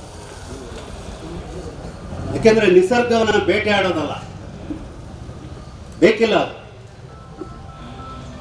ನಿಸರ್ಗದಲ್ಲಿ ನಮ್ಮ ಪಾಲು ಏನಾಗಿರ್ಬೇಕು ಅಂದರೆ ಕೂರಿಗೆ ಆಗಿರ್ಬೇಕು. ಯಾಕೆಂದರೆ ಅದೊಂದು ಸೃಷ್ಟಿ ಶಕ್ತಿ ಅದು. ನಾನಾಗಲೇ ಹೇಳಿದೆ, 1960ರಲ್ಲಿ ಮೊದಲನೇ ಹಸಿರು ಕ್ರಾಂತಿ ಅಥವಾ ಮಾನೋಕಲ್ಚರ್, ಇಂಗ್ಲಿಷ್ನಲ್ಲಿ ಅದನ್ನು ಮಾನೋಕಲ್ಚರ್ ಅಂತ ಕರೀತಾರೆ, ಏಕರೂಪಾತ್ಮಕ ಕೃಷಿ ಆರಂಭ ಆಯಿತು. ನಾನು ಇದನ್ನೇ ಕೇಂದ್ರವಾಗಿ ಇಟ್ಕೊಂಡು ಒಂದು ಪುಸ್ತಕ ಬರೆದಿದ್ದೇನೆ, ಕಾಡು ಮತ್ತು ತೋಪು. ಅಂದರೆ ನಮ್ಮ ಬದುಕು ಕಾಡಾಗಿದ್ದಿದ್ದು ಇವತ್ತು ಕಾಡು ಅಂದ್ರೆ ಹೀನಾರ್ಥ ಪ್ರಾಪ್ತಿ ಇದೆ. ನಾನು ಕಾಡು ಅನ್ನೋದನ್ನ ಬಹುರೂಪಿಯಿಂದಲೂ, ತೋಪು ಅನ್ನೋದನ್ನ ಏಕರೂಪಿ ಅನ್ನೋ ಅರ್ಥದಲ್ಲೂ ನಾನು ಬೆಳೆಸಿದ್ದೆ. ನಮ್ಮ ಬದುಕು ತೋಪಾಗುತ್ತೆ ಅಂದ್ರೆ ಈ ಮಾನೋಕಲ್ಚರ್ಗೆ ಒಳಗಾಗಿ ಹೇಗೆ ನಿಸರ್ಗದಿಂದ, ಕನ್ನಡದಿಂದ, ಜನ ಸಮುದಾಯಗಳಿಂದ ನಾವು ದೂರ ಸರಿದ್ವಿ ಅನ್ನೋದನ್ನ ಇಲ್ಲಿ ಗಮನಿಸಬೇಕು. ಇದೇನೆ ನಿಕೇತನ ಕೃಷಿ. ನಾನು ಇಷ್ಟೊತ್ತು ಹೇಳಿದ್ದು ಅನಿಕೇತನ ಕೃಷಿ. ಈಗ ನಾನು ಹೇಳ್ತಾ ಇರ್ತಕ್ಕಂಥದ್ದು ನಿಕೇತನ ಕೃಷಿ. ನಿಕೇತನ ಅಂದರೆ ಮನೆ, ವಿತಿನ್ ವಾಲ್ಸ್ ಅಂತ, 4 ಗೋಡೆಗಳ ನಡುವಿನ. ಇವತ್ತು ನೋಡಿ, ಎಷ್ಟೋ ಜನ ಬೆಳೆ ಮಾಡುವಾಗ ಪರದೆ ಹಾಕ್ಬಿಟ್ಟಿದ್ದಾರೆ. ಪರದೆ ಕೃಷಿ ಬಂದಿದೆ. ಆಮೇಲೆ ಕಳೆ ಸಸ್ಯಗಳು ಬೆಳಿಬಾರ್ದು ಅಂತ ಹೇಳಿ ಪ್ಲಾಸ್ಟಿಕ್ನ ರಂಧ್ರಗಳಿರುವ ಒಂದು ಹಾಸನ್ನ ಹಾಸಿರ್ತಾರೆ. ಇದೆಲ್ಲ ನೀವು ನೋಡಿರ್ಬೋದು. ಅಂದರೆ ಇವತ್ತಿನ ಕೃಷಿ ಸಂಪೂರ್ಣ ನಿಕೇತನ ಕೃಷಿ. ಈ ಆಧುನಿಕ ಕೃಷಿ ನೆಲದ ಗುರುತುಗಳನ್ನು, ನಿಸರ್ಗದ ಲಯಗಳನ್ನು ಕಳ್ಕೊಂಡಿರ್ತಕ್ಕಂಥ ಕೃಷಿಯನ್ನೇ ನಾನು ನಿಕೇತನ ಕೃಷಿ ಅಂತ ಕರೀತಾ ಇದ್ದೀನಿ. ಇಲ್ಲಿ ರೈತನ ಪಾತ್ರ ಏನೂ ಇಲ್ಲ. ರೈತರು ಒಂಥರ ಕೀಲು ಕೊಟ್ಟ ಬೊಂಬೆಗಳಿದೆ. ಕೀ ಕೊಟ್ಬಿಟ್ರೆ ಬೊಂಬೆಗಳು ಆಡ್ತಾವಲ್ಲ, ಆ ಥರ ರೈತರು. ಇವರಿಂದ ಇರೋದು ಯಾರು, ಕೀ ಕೊಡ್ತಾ ಇರೋದು ಯಾರು ಅಂದರೆ ವಿಜ್ಞಾನಿಗಳು, ಅಂತಾರಾಷ್ಟ್ರೀಯ ಕಳ್ಳ ವಿಜ್ಞಾನಿಗಳು. ಈ ಮಾತು ಹೇಳಿರೋದು ಡಾಕ್ಟರ್ ಎಲ್ ಬಸವರಾಜ್. ಅಂತಾರಾಷ್ಟ್ರೀಯ ಕಳ್ಳ ವಿಜ್ಞಾನಿಗಳು ಏನು ಮಾಡಿದ್ದಾರೆ ಅಂದರೆ, ರೈತನ ಕರಸ್ಥಲದಲ್ಲಿದ್ದ ಬೀಜಗಳನ್ನು, ಗೊಬ್ಬರವನ್ನು, ಔಷಧಗಳನ್ನು ತಮ್ಮ ವಶಕ್ಕೆ ತೆಗೆದುಕೊಂಡು, ಅಂದರೆ ನಮಗೆ ಬೀಜಗಳನ್ನು ಕೊಂಡುಕೊಳ್ಳೋದು, ಗೊಬ್ಬರವನ್ನು ಕೊಂಡುಕೊಳ್ಳೋದು, ಔಷಧಗಳನ್ನು ಕೊಂಡುಕೊಳ್ಳೋದು ಗೊತ್ತೇ ಇರಲಿಲ್ಲ. ನೋಡಿ ಹೇಗಿದೆ. ಇದಕ್ಕೆ ಸಮಾನಾಂತರವಾಗಿ ನಮ್ಮ ಬಸು ಇರೋದರಿಂದ ಹೇಳ್ತಾ ಇದ್ದೇನೆ, ನಮಗೆ ದುಡ್ಡು ಕೊಟ್ಟು ನಾಟಕ ನೋಡೋದು ಗೊತ್ತಿರಲಿಲ್ಲ. ಇವೆಲ್ಲ ಬಂದಿದ್ದು ಕಂಪನಿ ನಾಟಕಗಳು, ಕಂಪನಿ ರಂಗಭೂಮಿಯಿಂದ ಬಂದಿದ್ದು. ಟಿಕೆಟ್ಗಳಿಟ್ಬಿಟ್ಟು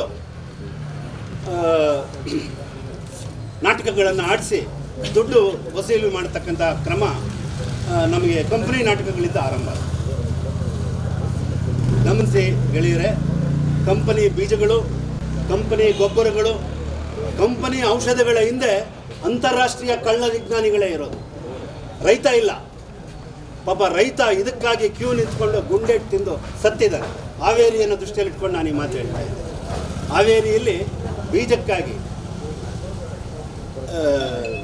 ಬಿತ್ತನೆ ಬೀಜಕ್ಕಾಗಿ ರೈತರು ಕ್ಯೂ ನಿಂತ್ಕೊಂಡು ಗೋಲಿಬಾರ್ಗೆ ಒಳಗಾಗಿ ಸತ್ತಿದ್ದಾರೆ. ಇದೆಲ್ಲ ಗಮನಿಸ್ಬೇಕು. ಆದರೆ ಈಗಲೂ ಪರಿಸ್ಥಿತಿ ನಿರಾಶಾದಾಯಕವಾಗಿಲ್ಲ. ನೆಲದ ಗುರುತುಗಳನ್ನು, ನಿಸರ್ಗದ ಲಯಗಳನ್ನು ಒಳಗೊಂಡಿರ್ತಕ್ಕಂಥ ಎಷ್ಟೋ ಜನ ನಮ್ಮ ಮಧ್ಯೆ ಇದ್ದಾರೆ. ಅಂತಹ ಒಂದು ಸಾಹಸದ ನೌಕೆಯ ಕರ್ಣಧಾರನಾಗಿ ಈ ಕೃಷಿ ಸಂಸ್ಕೃತಿ ಕೇಂದ್ರ ನಿಂತ್ಕೊಳ್ಳೋದಾದರೆ ಅದಕ್ಕಿಂತ ಭಾಗ್ಯ ಇನ್ಯಾವುದೂ ಇಲ್ಲ. ನಮ್ಮ ಬೀಜಗಳನ್ನು ನಾವೇ ಉತ್ಪಾದನೆ ಮಾಡ್ಕೋಬೇಕು ಮತ್ತು ನಮ್ಮ ಗೊಬ್ಬರವನ್ನು ನಾವೇ ಉತ್ಪಾದನೆ ಮಾಡ್ಕೋಬೇಕು. ನಮ್ಮ ಔಷಧಗಳನ್ನು ಕೂಡ ನಾವೇ ಮಾಡ್ಕೋಬೇಕು. ಅಂದರೆ ಇದಕ್ಕೆ ಯಾವುದಕ್ಕೂ ನಾವು ದುಡ್ಡು ಕೊಡೋ ಅಗತ್ಯ ಇಲ್ಲ. ಸಾಣೆ ಗುರೂಜಿ ಅಂತ ಮರಾಠಿಯಲ್ಲಿ ಭಾಳ ದೊಡ್ಡ ರೈಟರ್ ಅವರು. ಸಾಣೆ ಗುರೂಜಿ ಒಂದು ಮಾತು ಹೇಳ್ತಾರೆ. ಏನದು ಅಂದರೆ, ಭಾರತೀಯ ರೈತನ ಬಡತನ, ದಾರಿದ್ರ್ಯಕ್ಕೆ ಏನು ಕಾರಣ ಅಂದರೆ, ಅವರು ಹೇಳೋದು ಹಸುವನ್ನು, ಅಂದರೆ ಹಸು, ಎಮ್ಮೆ ಇವುಗಳನ್ನು, ಜಾನುವಾರುಗಳನ್ನು ಉದಾಹರಣೆ ಕೊಡ್ತಾರೆ. ಯಾವಾಗ ಜಾನುವಾರುಗಳನ್ನು ರೈತ ಕಳ್ಕೊಂಡ ಆಗ ಅವನ ಮನೆ ಮತ್ತು ಮನಸ್ಸು ಬಡತನದಿಂದ ಕೂಡಿತು. ಸಾಣೆ ಗುರೂಜಿಯವರ ಮಾತಿದೆ. ಅದು ತುಂಬ ಸತ್ಯ ಕೂಡ. ಯಾಕೆಂದರೆ ಪ್ರತಿಯೊಂದಕ್ಕೂ ಆಧುನಿಕ ಪರಿಕರಗಳು, ಟ್ರ್ಯಾಕ್ಟರು, ಅಂದರೆ ಉಳೋದಕ್ಕೆ ಟ್ರ್ಯಾಕ್ಟರು ನೋಡಿ. ಒಂದು ಎತ್ತು, ಅಂದರೆ ಇಲ್ಲಿ ಎತ್ತು ಅಂದರೆ ಬರೀ ಹೋರಿ ಅಂತ ನೀವು ತಿಳ್ಕೊಬೇಡಿ. ಹಾಲು ಕೊಡುವ ನಾಟಿ ಹಸುಗಳು ಕೂಡ ಉಳುಮೆ ಮಾಡ್ತವೆ. ತಮಗೆಲ್ಲ ಗೊತ್ತಿರ್ಬೋದು. ಹಾಲು ಕೊಡುವ ನಾಟಿ ಹಸುಗಳು ಉಳುಮೆಗೂ ಸೈ. ಅಂದರೆ ನಮ್ಮ ರೈತ ಮಹಿಳೆಯರು ಹೇಗೋ ಹಾಗೆ ಈ ನಾಟಿ ಹಸುಗಳು, ಅವಕ್ಕೇನು ಮೂಗ್ದಾರ ಇರಲ್ಲ. ಬೆಳಗ್ಗೆ ಕಾಡಿಗೆ ಬಿಟ್ಬಿಟ್ರೆ ಅವೇ ಹೋಗಿ ಮೇಯ್ಕೊಂಡು ತಿರ್ಗಾ ಸಂಜೆ ಅವೇ ವಾಪಸ್ ಬರ್ತವೆ. ಇಂಥ ಹಸುಗಳು ಮೂಲೆ ಗುಂಪಾಗ್ತಾ ಇದೆ. ಪ್ರತಿ ಮನೆಯಲ್ಲೂ ಜರ್ಸಿ ಹಸುಗಳು ಹೆಚ್ಚುತ್ತಾ ಇದೆ. ಇವೆಲ್ಲ ಯೋಚಿಸ್ಬೇಕು.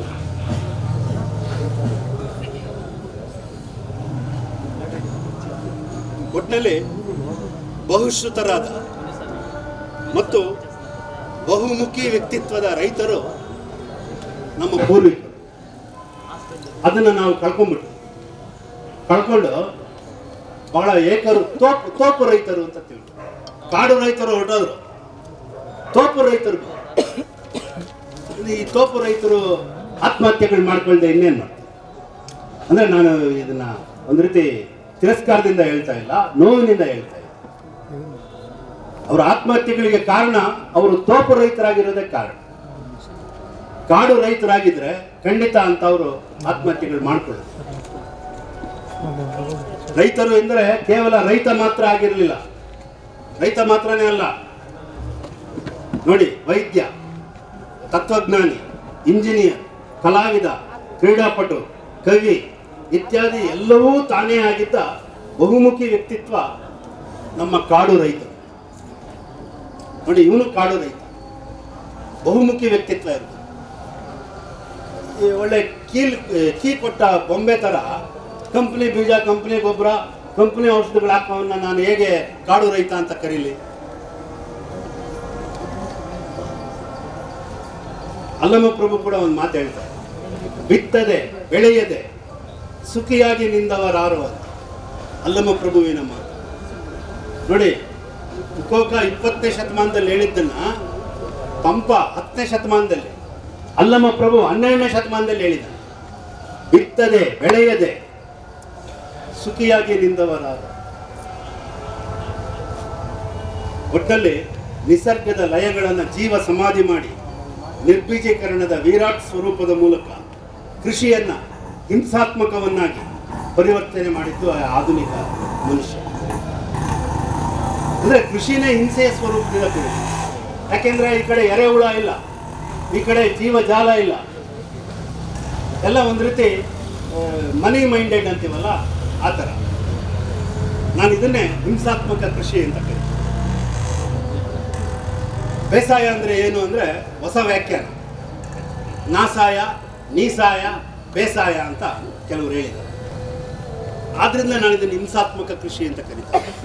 ನಮ್ಮ ಕೃಷಿ, ನೆಲದ ಗುರುತುಗಳ ಕೃಷಿ ಅಹಿಂಸಾತ್ಮಕವಾಗಿದೆ, ನಾನ್ ವೈಲೆನ್ಸ್ ಆಗಿದೆ ನಮ್ಮ ಕೃಷಿ. ಆದರೆ ಇದನ್ನು ಪೂರ್ತಿ ವೈಲೆನ್ಸ್ ಆಗಿ ಪರಿವರ್ತನೆ ಮಾಡಿದ್ದು ಆಧುನಿಕ ವಿದ್ಯಮಾನ. ನಮ್ಮಲ್ಲಿ ಕೆಲವು ಲಾವಣಿಗಳಿದೆ. ರೈತ ರೋದನ ನಮ್ಮ ಕೋಲಾರ ಜಿಲ್ಲೆಯಲ್ಲೇ ನಮ್ಮ ತಾತ ಆಡ್ತಾ ಇದ್ರು, ఏ స్టేటు రైతులకు ఏముందిరా బాబు, ఏముందిరా బాబು. ಅಂದರೆ ರೈತ ಯಾವ ರೀತಿ ಶೋಷಣೆಗೆ ಒಳಗಾಗ್ತಾ ಇದ್ದಾನೆ. ಕುವೆಂಪು ಕೂಡ ಒಂದು ಕಥೆಯನ್ನೇ ಬರೆದಿದ್ದಾರೆ, ಧನ್ವಂತರಿಯ ಚಿಕಿತ್ಸೆ. ಎಷ್ಟು ಸಾಮ್ರಾಜ್ಯಗಳು ಬಂದರೆ ಏನು, ಆ ರೈತನ ಎದೆ ಭಾರವನ್ನು ಯಾವ ಸಾಮ್ರಾಜ್ಯವೂ ಕಳೀಲಿಲ್ಲ. ಧನ್ವಂತರಿಯ ಚಿಕಿತ್ಸೆ. ಒಟ್ಟಿನಲ್ಲಿ ಒಂದು ಮಾತಿದೆ, public memory is very short. ಜನರ ನೆನಪುಗಳು ತುಂಬ ತುಂಬ ಚಿಕ್ಕವು, ಅಲ್ಪ ಕಾಲದ್ದು, ಹಸ್ವ ಕಾಲದ್ದು. ವಿಚಾರಗಳು ಇಟ್ಟಿಗೆ ಇದ್ದಂತೆ, ಇವನ್ನ ಮತ್ತೆ ಮತ್ತೆ ಬಳಸುತ್ತಿರಬೇಕು. ವಿಚಾರಗಳು ನಮ್ಮ ಬಾಳಿನ ಕಟ್ಟಡಗಳು ಅಂತ ಲೆನಿನ್ ಹೇಳ್ತಾರೆ. ಲೆನಿನ್ ಅವರ ಮಾತಿದೆ. ವಿಚಾರಗಳು ಅನ್ನೋದು ನಮ್ಮ ಬಾಳಿನ ಕಟ್ಟಡಗಳು. ಈ ವಿಚಾರಗಳೆಂಬ ಇಟ್ಟಿಗೆಗಳನ್ನು ಪ್ರತಿ ತಲೆಮಾರುಗಳು ಮತ್ತೆ ಮತ್ತೆ ಬಳಸುತ್ತಿರಬೇಕು. ಇರುವುದೊಂದೇ ಕ್ರಾಂತಿಕಾರಿಯಾದ ವಿಚಾರ, ಕ್ರಾಂತಿಕಾರಿ ಕ್ರಿಯೆ ಎಂಬುದಿಲ್ಲ. ನಾನೆಲ್ಲ ಈ ಮಾತು ಹೇಳ್ತಾ ಇರೋದು. ಲೆನಿನ್ ರೆವಲ್ಯೂಷನರಿ ಆಕ್ಷನ್ ಅನ್ನೋದೇ ಇಲ್ಲ ಅಂತ ಹೇಳ್ತಾರೆ. ಇರೋದೊಂದೇ ರೆವಲ್ಯೂಷನರಿ ಐಡಿಯಾ. ಅದನ್ನು ಮತ್ತೆ ಮತ್ತೆ ಪ್ರತಿ ತಲೆಮಾರು ಕಟ್ಕೋತಾ ಇರಬೇಕು. ಆ ರೀತಿ ಕಟ್ಕೊಳ್ಳೋದಕ್ಕೆ ನಮ್ಮ ಈ ಕೃಷಿ ಸಂಸ್ಕೃತಿ ಕೇಂದ್ರ ಒಂದು ಚಿಮ್ಮು ಹಲಗೆ ಆಗಬೇಕು ಅಂತ ನಾನು ಬಯಸ್ತೀನಿ. ಮಾನವನ ವಿಶೇಷ ಆರೈಕೆ ಇದೆಯಲ್ಲ, ಮಾನವನ ವಿಶೇಷ ಆರೈಕೆಯೇ ತುಂಬ ಡೇಂಜರ್. ನೀವು ಮಕ್ಕಳನ್ನ ಬಹಳ ವಿಶೇಷ ಕಾಳಜಿಯಿಂದ ಬೆಳೆಸಿದ್ರೆ ಆ ಮಕ್ಕಳು ದುರ್ಬಲರಾಗ್ತಾರೆ. ಅದಕ್ಕೆ ಕನ್ನಡದಲ್ಲಿ ಒಂದು ಮಾತಿದೆ, ಬೀದಿ ಮಕ್ಕಳು ಬೆಳೆದೋ ಕೋಣೆ ಮಕ್ಕಳು ಕೊಳ್ತೋ. ಇದು ಕೃಷಿಗೂ ಅನ್ವಯಿಸುತ್ತೆ ಈ ಮಾತು. ನಮ್ಮ ಪಾರ್ಟಿಸಿಪೇಷನ್, ನಮ್ಮ ಇಂಟರ್ವೆನ್ಷನ್ ಕೃಷಿ ಜಮೀನಿನಲ್ಲಿ ತುಂಬ ಕಡಿಮೆ ಇರಬೇಕು. ಈ ದಿಸೆಯಲ್ಲಿ ಚಿಕ್ಕನಾಯಕನಹಳ್ಳಿಯ ನನ್ನ ಗೆಳೆಯರಾದಂತಹ ಶಿವನಂಜಯ್ಯ ಅವರಾಗಲಿ, ಅವರು ಸುಮಾರು 30-35 ವರ್ಷಗಳಿಂದ ಅವರ ಜಮೀನನ್ನು ಉಳುಮೆನೇ ಮಾಡಿಲ್ಲ. ಇವತ್ತು ಅವರ ಜಮೀನನ್ನು ನಮ್ಮ GKVK ಅಧ್ಯಾಪಕರು ಮತ್ತು ವಿದ್ಯಾರ್ಥಿಗಳು ಭೇಟಿ ಕೊಡ್ತಾ ಇದ್ದಾರೆ. ನೀವು ಎಲ್ಲೇ ಆಗಿರಿ, ಆ ಜಮೀನು ಒಂದು ಮೊಳ ನೀವು ಬರೀ ಕೈಯಲ್ಲೇ ತೋಡ್ಬೋದು, ಅಷ್ಟು ಮೃದುವಾಗಿದೆ.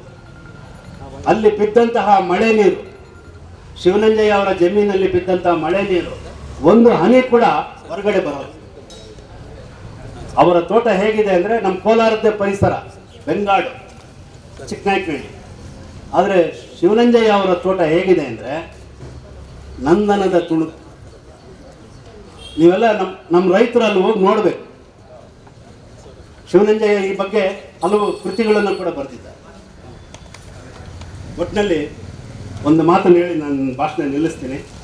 ಏನದು ಅಂದರೆ, ಕುಂಡದ ಗಿಡಗಳು, ಪಾಟ್ನಲ್ಲಿ ನಾವು ಗಿಡಗಳು ಬೆಳೆಸ್ತೀವಿ. ಪಾಟ್ನಲ್ಲಿ ಬೆಳೆಸಿದ ಗಿಡಗಳು ಅವಕ್ಕೆ ಭವಿಷ್ಯ ಇಲ್ಲ. ಅವು ಒಂದು ರೀತಿ ಸ್ಟ್ಯಾಗ್ನೆಂಟ್, ಸ್ಥಾವರ. ಅವು ಜಂಗಮ ಆಗಬೇಕು ಅಂದರೆ ನೋಡಿ, ಇವತ್ತು ಇಲ್ಲಿ ಒಂದು ಗಿಡವನ್ನು ನಾವು ಹಾಕಿದ್ವಿ. ಭೂಮಿ ತಾಯಿಯ ಪ್ರೀತಿಯನ್ನು, ನೆಲ ಮುಟ್ಟುವ ಪ್ರೀತಿಯನ್ನು, ಡೌನ್ ಟು ಅರ್ತ್ ಆಗಲೇಬೇಕು. ಒಂದು ಗಿಡವೂ ಆಗಬೇಕು, ಮನುಷ್ಯನೂ ಆಗಬೇಕು. ಇವತ್ತು ಗಿಡಗಳು, ಮನುಷ್ಯ ಎಲ್ಲರೂ ಅಪ್ ಅಬೌವ್ ದ ಸ್ಕೈ ಹಂಗಿದ್ದಾರೆ. ಇದು ತಪ್ಪಬೇಕು. ಎಲ್ಲರೂ ನೆಲ ಮುಟ್ಟುವ ಪ್ರೀತಿ ಆಗಬೇಕು ಅಂತ ಹೇಳಿ ನಾನು ಹಾರೈಸ್ತಾ, ನನಗೆ ಈ ಅವಕಾಶವನ್ನು ಕೊಟ್ಟಂತಹ ಎಲ್ಲ ಗೆಳೆಯರಿಗೆ, ಮುಖ್ಯವಾಗಿ ಕೊಟ್ಗನಹಳ್ಳಿ ರಾಮಯ್ಯ ಅವರಿಗೆ ನಮಿಸಿ ನನ್ನ ಮಾತನ್ನು ನಿಲ್ಲಿಸ್ತೇನೆ. ನಮ್ಮ ಡಾಕ್ಟರ್ ಚಂದ್ರಶೇಖರ್ ಸಾಹೇಬರಿಗೆ ಇದಕ್ಕೆ ಕಾಡಕ್ಕೆ ಹೋಗೋದಿವ್ರಲ್ಲ, ಡೈಲಿ ಫೇಸ್ಬುಕ್ ನೋಡಿ ನೋಡಿ ಏನು ಕೆಲಸ ಕಾಡಾಗ, ಏನು ಕೆಲಸ ಕಾಡಾಗ, ಹುಡುಗರು ಎಲ್ಲ ಸಾರಾಗಿರೋ ಟೈಮಾಗ ಇವ್ರು ಹೋಗಿ ಕಾಡಾಗ ನಿಜವಾಗಿ ಹೇಳ್ತಾ ಇದ್ದೀನಿ. ನೀವು ಹೋಗಿ ನೋಡಿರ್ಬೋದು, ಕೆಲವು ಜನ ಅವ್ರ ಪರಿಸರವನ್ನ ಆಸ್ವಾದಿಸುವ ರೀತಿ ಇದೆಯಲ್ಲ, ಬಾಯಲ್ಲಿ ಪುಣ್ಯಟ್ ಹಾಕೊಂಡು ಶಬ್ದ ಬರ್ತಲ್ಲ, ಹಂಗಿರ್ತದೆ. ನೋಡ್ಬೇಕಲ್ಲ ಸರ್ ಹಿಂಗೆ ಅವ್ರು ಇದನ್ನ. ಏನಾಗಲಿ, ಕೋಲಾರಮ್ಮನ ಕೆರೆಗಳನ್ನ ನಮ್ಮ ಪೂರ್ವಕರು ಕೊಡಿಸಿದ ಕಾಸಿನ ಸರ ಎಂದು ವ್ಯಾಖ್ಯಾನಿಸಿದ ನಮ್ಮ ಡಾಕ್ಟರ್ ಚಂದ್ರಶೇಖರ್ ಸಾಹೇಬರಿಗೆ ವಂದನೆ ತಿಳಿಸ್ತಾ, ಈಗ ಮತ್ತೊಬ್ಬರು ಅಂತ ನಮ್ಮ ಅತಿಥಿಗಳಂತ ನಮ್ಮ ನಿರ್ದೇಶಕರು, ನಾಟಕ ನಿರ್ದೇಶಕರಂತ ಬಸವಯ್ಯ ಸರ್ ಅವರು ಸಹ ಈ ಒಂದು ಕೃಷಿ ಸಾಂಸ್ಕೃತಿಕ ಕೇಂದ್ರವನ್ನ ಉದ್ದೇಶಿಸಿ ತಮ್ಮೊಂದಿಗೆ ಮಾತನಾಡಬೇಕಾಗಿ ಮನವಿ ಮಾಡ್ಕೊಳ್ತೇನೆ. ಜಂಗಲ್ ಮಾಡಿದ್ದಾರೆ. ದಯಮಾಡಿ ನಮ್ಮ ಏನೀಗ ಕೊಟ್ಗನಹಳ್ಳಿ ರಾಮಯ್ಯನವರು ಕೋಲಾರ ಬಗ್ಗೆ ಆಮೇಲೆ ಮಾತಾಡ್ತಾರೆ. 200 ವರ್ಷ ಬ್ರಿಟಿಷರು ಚಿನ್ನವನ್ನು ಇಲ್ಲಿ ತಂದಿದ್ದಾರೆ. ಸಾವಿರಾರು ಕೆರೆಗಳು ಇಲ್ಲ. ಬೆಂಗಳೂರಿನಲ್ಲಿ ಮೊನ್ನೆ ನೋಡ್ತೀನಿ 70 ರೂಪಾಯಿ ಟೊಮೊಟೊ ಬೆಲೆ. MRP ಇದೆಯಲ್ಲ ಎಲ್ಲದಕ್ಕೂ. ಈ ದೇಶದಲ್ಲಿ ಯಾರಿಗೆ MRP ಇಲ್ಲ ಅಂದರೆ ರೈತನ ಬೇಡದ ಯಾವ ವಸ್ತುಗೂ ಫಿಕ್ಸೆಡ್ ರೇಟ್ ಇಲ್ಲ.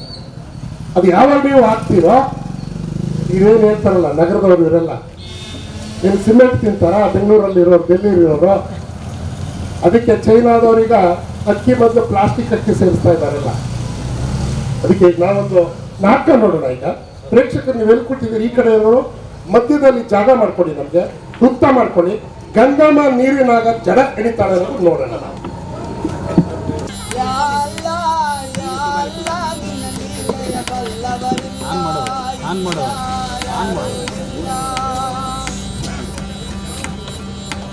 ಸತ್ಯಗನ್ನಿಗೆ ಚಿನ್ನವಯೇರಿ ಮನುಷ್ಯನ ಮೂಗಿಗೆ ತುಪ್ಪಾದವರಿ. ಸತ್ಯಗನ್ನಿಗೆ ಚಿನ್ನವಯೇರಿ ಮನುಷ್ಯನ ಮೂಗಿಗೆ ತುಪ್ಪಾದವರಿ. ಆಕಾಶ ಗೋಪುರ ತೋರಿಸ್ತೀಯ,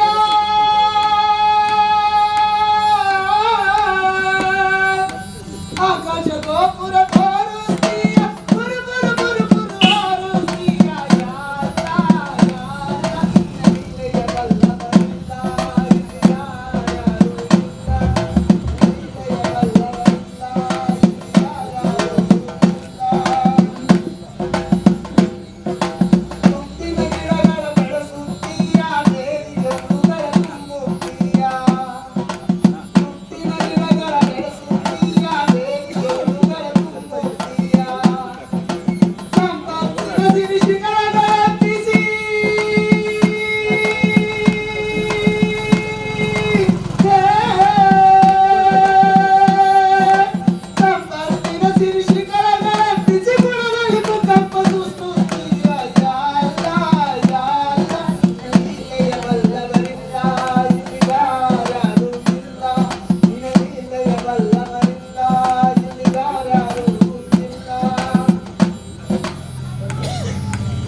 ಚೆನ್ನಾಗಿದ್ದೀರಾ?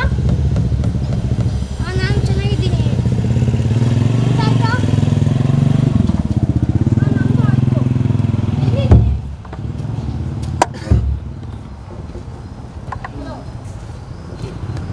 ಎಲ್ಲಿದ್ದೀರಾ? ಹಾಂ, ಹೇಳ್ರಿ. ನಮ್ಮದು 5 ನಿಮಿಷ ಆಗುತ್ತೆ. ನಾನು ಬರೋದು ಕೆಲಸ ಎಲ್ಲ ಮುಗಿಸ್ಕೊಂಡು ಬರ್ತೀನಿ. ಆಯ್ತಾ?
ರಕ್ತ ಚೆಲ್ಲಿದೆ ಬೀದಿಯಲ್ಲಿ, ರಕ್ತ ಚೆಲ್ಲಿದೆ ಕೇರಿಯಲ್ಲಿ, ರಕ್ತ ಚೆಲ್ಲಿದೆ ಕೇರಿಯಲ್ಲಿ, ರಕ್ತ ಚೆಲ್ಲಿದೆ ಗುಡಿಯಲ್ಲಿ, ರಕ್ತ ಚೆಲ್ಲಿದೆ ಗುಡಿಯಲ್ಲಿ.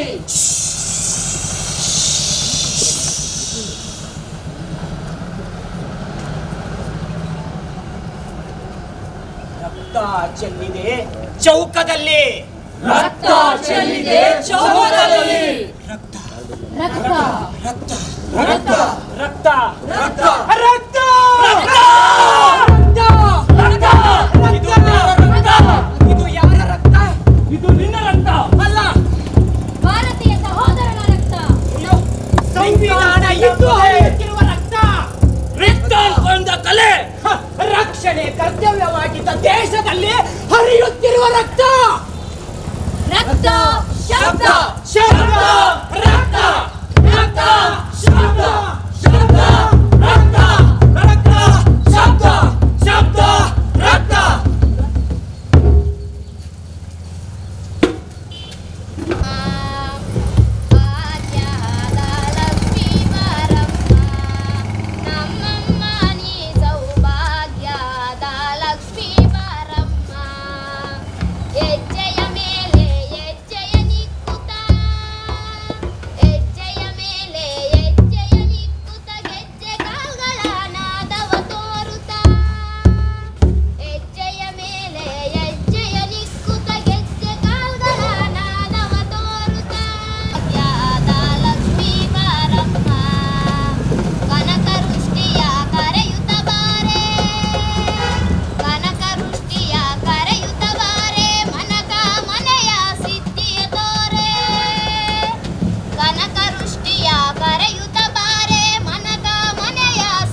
ಪೂಜೆ ಮಾಡ್ತಿರ್ಬೇಕಾದ್ರೆ ಕೆಳಜಾತಿ ತಿಮ್ಮನ ಮಗಳು ಬಂದು ದೇವಸ್ಥಾನ ಹೊಕ್ಕವಳೆ. ಏನ್ ಕೇಳ್ತೀಯ? ಅದೇನೇ ಆಗ್ಲಿ ಪಂಚಾಯತಿ ಸೇರ್ಲೇಬೇಕು. ದೇವಸ್ಥಾನ ಹೊಕ್ಕವ್ರಿಗೆ ಶಿಕ್ಷೆ ಆಗ್ಲೇಬೇಕಷ್ಟೇ. ತಿಮ್ಮನ್ ಮಗಳನ್ನ ಕೂಡ್ಸಿ ಪಂಚಾಯತಿನ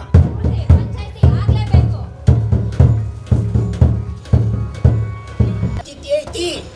ಹಂಗಾಗಿ ಯಾರ ದೇವಸ್ಥಾನ ಹೊಕ್ಕವ್ರೋ ಅವರಿಗೆ ನೇಣು ಹಾಕ್ಲೇಬೇಕು. ಹೌದೌದು, ನೇಣು ಹಾಕ್ಲೇಬೇಕು ಅಷ್ಟೇ. ಆಗ್ಲೇಬೇಕು. ಕೂಸೈತೆ ಪಾಪ, ಅದಕ್ಕೆ ಏನ್ ತಿಳಿತೈತೆ, ಬಿಡ್ರ ಹೋಗ್ಲಿ. ಏನಾಯ್ತು ಗೌಡ್ರೆ? ಕೇಳ್ತೀಯಲ್ಲೋ, ನಿನ್ನ ಮಗಳು ಬಂದು ನಮ್ ದೇವಸ್ಥಾನ ಹೊಕ್ಕೈತೆ. ಏನೋ ಸಣ್ಣ ಮಗು ಐತೆ ಬುದ್ಧರ, ಅದಕ್ಕೇನೋ ಗೊತ್ತಿಲ್ಲ. ಒಂದ್ಸರಿ ಕ್ಷಮಿಸ್ಬಿಡಿ ಬುದ್ಧರ. ಅಯ್ಯೋ, ಕ್ಷಮಿಸ್ಬೇಕಂತೆ. ಬೆಳಗ್ಗೆನೆ ನಗ್ತಾ ಕೂತಿದ್ದ ನಮ್ಮ ಕೃಷ್ಣ ಇವಳು ಬಂದು ಹೋದ ತಕ್ಷಣ ಮುಣಿಸ್ಕೊಂಡು ಕುಂತವನೆ. ಅವನೇ ಕ್ಷಮಿಸ್ತಿಲ್ಲ, ಇನ್ನು ನಾವು ಕ್ಷಮಿಸಕ್ಕಾಯ್ತದ? ನೋಡಪ್ಪ ತಿಮ್ಮ, ನಿನ್ನ ಮಗಳು ಕೂಸ್ತದಾಳ. ಈಗ ನಿನ್ನ ಮಗಳನ್ನ ನಾವು ಕ್ಷಮಿಸ್ಬಿಟ್ರೆ ನಾಳೆ ಊರ್ ಮಂದಿ ಎಲ್ಲ ಬರಕತ್ತಾರ. ನಾವೇನ್ ಮಾಡೋಣ? ಊರ್ ಮಂದಿ ಏನಾಗ್ತದೆ? ಅಮ್ಮ ಕಳ್ಕೊಂಡ್ ಕೂಸೈತೆ, ಸಣ್ಣ ಪಾಪ ಐತೆ, ಏನು ಗೊತ್ತಿಲ್ಲ ಬುದ್ಧರ. ಒಂದ್ಸರಿ ಕ್ಷಮಿಸ್ಬಿಡಿ ಬುದ್ಧರ. ಏ ದೂರ ದೂರ ದೂರ. ನೋಡಪ್ಪ, ನಮ್ಮ ಆಚರಣೆ ಪ್ರಕಾರ ಕೀಳು ಜಾತಿಯವರು ನಮ್ಮ ದೇವಾಲಯ ಪ್ರವೇಶ ಮಾಡಿದ್ರೆ ಒಂದು ಅವ್ರನ್ನ ನೇಣಿಗೆ ಹಾಕ್ಬೇಕು, ಇಲ್ಲ ದಂಡ ಕಟ್ಟಬೇಕು. ಬೇಡ ಬುದ್ಧರ, ಇರೋದು ಒಂದೇ ಒಂದು ಮಗು ಐತೆ ಬುದ್ಧರ. ಇರೋ ಮಗುನು ದೇವ್ರು ಕಿತ್ಕೊಂಡ್ಬಿಟ್ರೆ ಏನ್ ಮಾಡೋದ್ ಬುದ್ಧರ? ಹಾಗಂತ ನಿನ್ನ ಮಗಳನ್ನ ಸುಮ್ನೆ ಬಿಡಕಾತೈತೇನು? ನಮ್ಮ ಊರ್ ಮರ್ಯಾದೆ ಏನಾಗ್ಬೇಡ. ನಮ್ಮ ಧರ್ಮ ಏನಾಗ್ಬೇಕ್ರಿ? ನೋಡಪ್ಪ, ಪಂಚಾಯಿತಿ ತೀರ್ಮಾನ ಮಾಡ್ತಾ ಇದ್ದೀರಿ.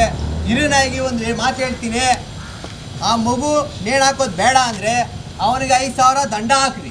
ಬೇಡ ಬುದ್ಧರ, ನನ್ನ ದಿನಗೂಲಿನೇ 100 ರೂಪಾಯಿ ಬುದ್ಧರ. 5,000 ರೂಪಾಯಿ ಅಂತ ಕೊಡಿ, ನೀವು ದೊಡ್ಡವರಿದ್ದೀರಿ. ಹೇಳಿ ಬುದ್ಧರ, ನೀವೇ ಇದಕ್ಕೆ ಒಂದು ಪರಿಹಾರ ಹೇಳಿ. ಮಗು ಪ್ರಾಣಕ್ಕಿಂತ ನಿಂಗೆ 5,000 ದೊಡ್ಡಲೇನ ತಿಮ್ಮ? ನೋಡ್ಲಾ ತಿಮ್ಮ, ನಿನ್ನ ಮಗಳು ಮಾಡಿರೋ ತಪ್ಪಣ್ಣ ನಮ್ಮ ಊರಿನ ಗೌ 5,000 ರೂಪಾಯಿ ಮುಖ್ಯನ. ನೋಡಪ್ಪ, ಒಂದು ಮಾತು ಹೇಳಕತ್ತೀನಿ. ತಿಮ್ಮರು ಮಾಡಿರೋ ತಪ್ಪನ್ನ ನನ್ನ ತಲೆ ಮೇಲೆ ನಾನು ಹಾಕ್ಕೊಂಡು 5,000 ನಾನು ದಂಡ ಕಟ್ತೀನಿ. ಆದ್ರೆ ಒಂದು ಕಂಡೀಷನ್ ಐತಿ, ಅವನು ದಿನ ಪೂರ್ತಿ ನಮ್ಮ ಮನೆಯಲ್ಲಿ ಜೀತಕ್ಕಿರ್ಬೇಕು. ಅವನು ಸಾಯೋವರೆಗೂ. ಇದಕ್ಕೆ ಒಪ್ಪಾದಾದ್ರೆ ನಾನು 5,000 ಕಟ್ತೀನಿ. ತಿಮ್ಮ, ನಿರ್ಧಾರ ಮಾಡು. ನಿನಗೆ 5,000 ರೂಪಾಯಿ ಮುಖ್ಯನ, ಮಗಿನ ಪ್ರಾಣನ?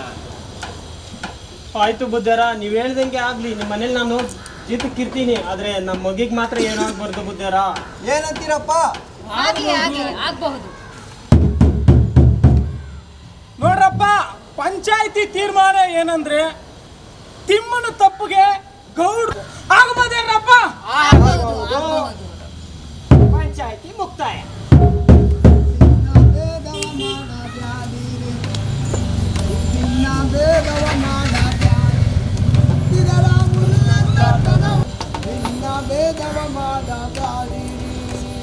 ಭಿನ್ನ ಭೇದವ ಮಾಡಬ್ಯಾಡಿರಿ, ಭಿನ್ನ ಭೇದವ ಮಾಡಬ್ಯಾಡಿರಿ. ಇದರ ಉನ್ನತತನವನ್ನು ಚೆನ್ನಾಗಿ ಕೇಳಿ. ಭಿನ್ನ ಭೇದವ ಮಾಡಬ್ಯಾಡಿರಿ, ಭಿನ್ನ ಭೇದವ ಮಾಡಬ್ಯಾಡಿರಿ. ಮನೆ ಮಾನೆ ತಿರುಗೋದು ಬೆಕ್ಕು, ಆ ಮನೆ ಮಾನೆ ತಿರುಗೋದು ಬೆಕ್ಕು.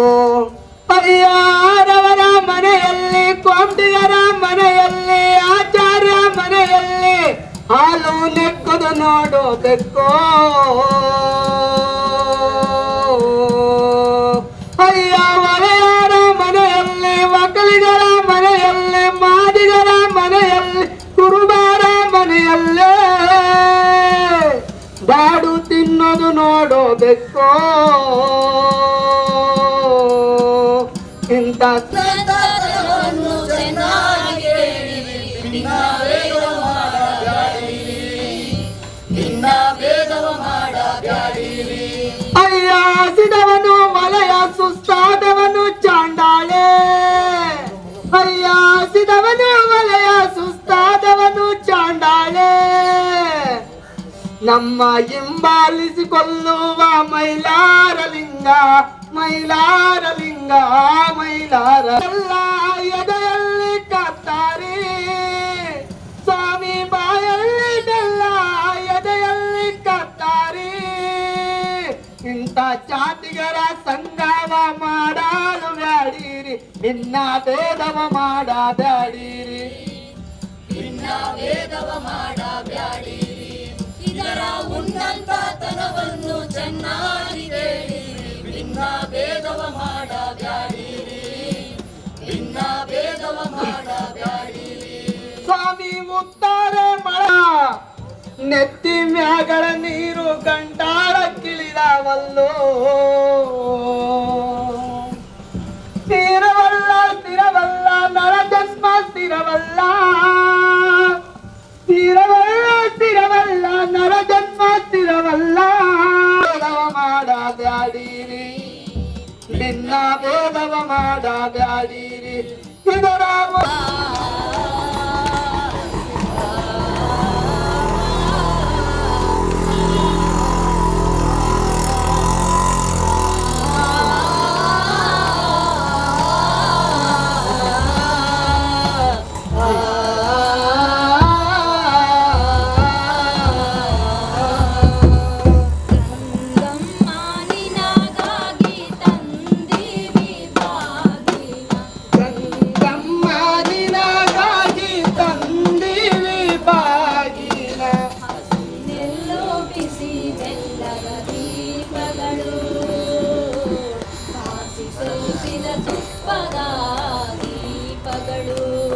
ನಿಮಗೆ ಕಾಸಿ ಸೋಸಿದ ತುಪ್ಪದ ದೀಪಗಳು ಆ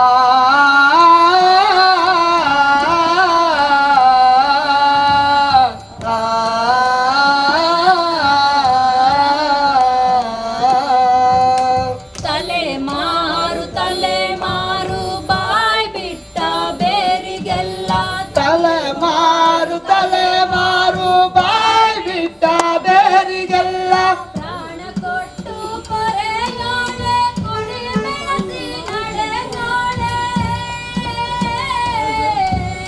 ಪ್ರಾಣ ಕೊಟ್ಟು ಪರೆಯೋಳೆ ಕುಡಿ ಬೆಳೆಸಿ ನಡೆಸೋಳೆ ಎದೆ ಹಾಲು ಚಿಗುರಮ್ಮ ಈ ದೀಪಗಳು ನಿಮ್ಮ ಎದೆ ಹಾಲು ಚಿಗುರಮ್ಮ ಈ ದೀಪಗಳು ಕೊಳ್ಳಮ್ಮ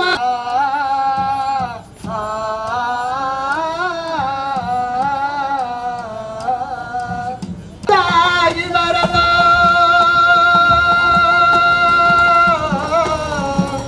ಹನಿ ಹನಿ ಮಳೆಯೂ ಸಾಗಿ ಬರಲು ಸಾವಿರ ಕೈಗಳು ಕಟ್ಟಿದ ಕೆರೆಯೋ ಅವು ಸಾವಿರ ಕೈಗಳು ಕಟ್ಟಿದ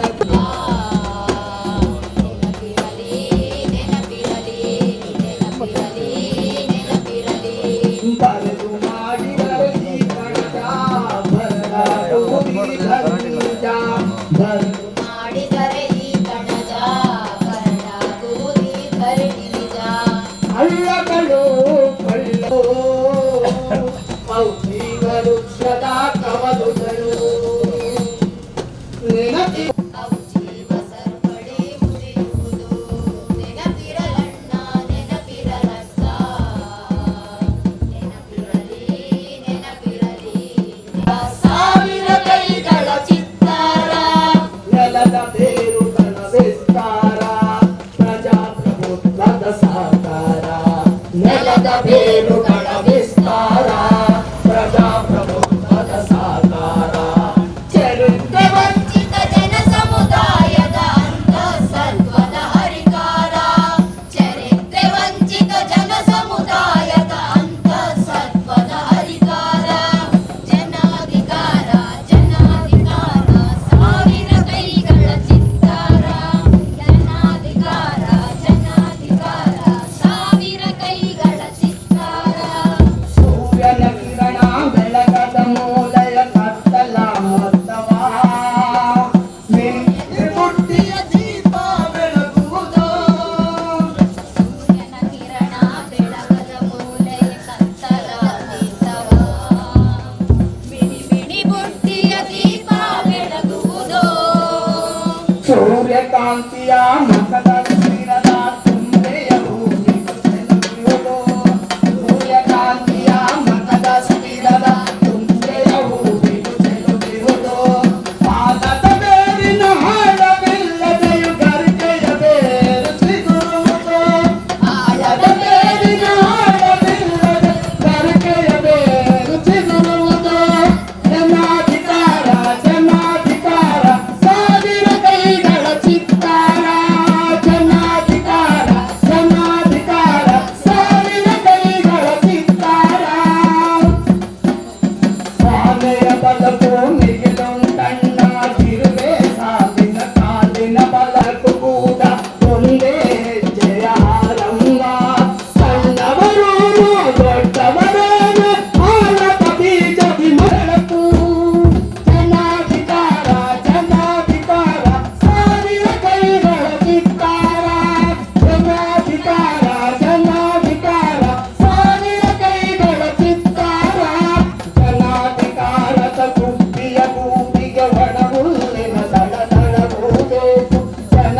ಈಗಾಗಲೇ ದೇಶದಲ್ಲಿ ನಡೀತಾ ಇರೋದು ನೋಡ್ತಾ ಇದ್ದೀರಿ. ಮಹಾನಾಯಕ ಸೀರಿಯಲಲ್ಲಿ ಒಂದು ರಿಂಗ್ ಟೋನ್ ಹಾಕಿರೋದಕ್ಕೇನೆ UPಯಲ್ಲಿ ಹೊಡೆದಾಕಿದ್ದಾರೆ ಜನರು. ಅಂದ್ರೆ ಈ ದೇಶದ ಸಂವಿಧಾನ ಬರೆದಂತ ಅವನು ಹೆಸರೇಳಿದ್ರೆ ಹೊಡಿತಾರೆ ಅಂದ್ರೆ ಯಾವ ಹಿಂದಕ್ಕೆ ಹೋಗ್ತಾ ಇದೆ ದೇಶ. ಅದ್ರ ಜೊತೆಗೆ ಈಗಾಗಲೇ 10 ತಿಂಗಳಿಂದ ಲಕ್ಷಾಂತರ ಜನ ರೈತರು ತಮ್ಮ ಹಕ್ಕ ಕೇಳ್ತಾ ಇದ್ದಾರೆ. ಅಂದರೆ ಸರ್ಕಾರಗಳು ಕಣ್ಣು ಕಿವಿ ಮೂಗು ಎಲ್ಲವನ್ನು ಕಳ್ಕೊಂಡಿದ್ದಾವೆ, ಜಡಗೊಂಡಿದ್ದಾವೆ. ಈ ನಿಟ್ಟಿನಲ್ಲಿ ಸಣ್ಣ ಪುಟ್ಟ ಏನು ಒಂದು ಕರ್ನಾಟಕದ ಒಂದು ಜಾತ್ಯತೀತ ಮನಸ್ಥಿತಿ ಇತ್ತಲ್ಲ, ಎಲ್ಲ ಒಂದು ರೀತಿ ರೈತರು ಇರ್ಬೋದು, ಕಾರ್ಮಿಕರು ಇರ್ಬೋದು, ದಲಿತರು ಇರ್ಬೋದು, ಅವರೆಲ್ಲ ಮತ್ತೆ ಪ್ರಭುತ್ವ ವಿಂಗಡಣೆ ಮಾಡಲಿಕ್ಕೆ ಕೊಟ್ಟಿದೆ. ಹಾಗಾಗಿ ಈ ಒಂದು ಮೆಸೇಜನ್ನು ಏನು ಕೊಡಲಿಕ್ಕೆ ಇದು ಬುಡ್ಡಿದೀಪ ಪಾಠಶಾಲೆ ಹೊರಟಿದೆ ಮಕ್ಕಳ ಮೂಲಕ. ಇಷ್ಟೊತ್ತು ನಾಟಕ ನೋಡಿದ್ರೆ ಎಲ್ಲರಿಗೂ ತಂಡದ ಪರವಾಗಿ ಎಲ್ಲರಿಗೂ ನಮಸ್ಕಾರ. ಈಗ ಸಭೆ ಮತ್ತೆ ಆರಂಭ ಆಗುತ್ತೆ. ಮುಂದಿನ ಭಾಗವಾಗಿ ಏನು ನಮ್ಮ ಕವಿಗಳು ವಿಚಾರವಂತರು ಅಂತ ನಮ್ಮ ಗೊಲ್ಲಳ್ಳಿ ಶಿವಪ್ರಸಾದಣ್ಣವರು ಬರುವ ತನಕ ಈ ಕಾರ್ಯಕ್ರಮದ ಅಧ್ಯಕ್ಷತೆ ವಹಿಸಿರ್ತಕ್ಕಂಥ ನಮ್ಮ ನರಸಿಂಹಣ್ಣವರು ಅವರು ಈ ಸಭೆಯನ್ನು ಉದ್ದೇಶಿಸಿ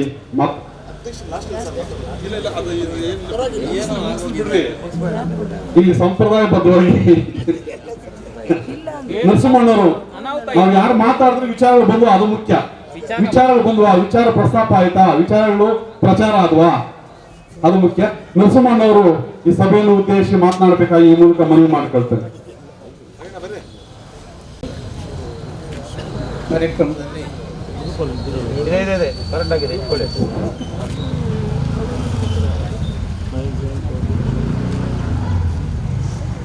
ಚಂದ್ರಶೇಖರ ಮಂಗಲಿಯವರು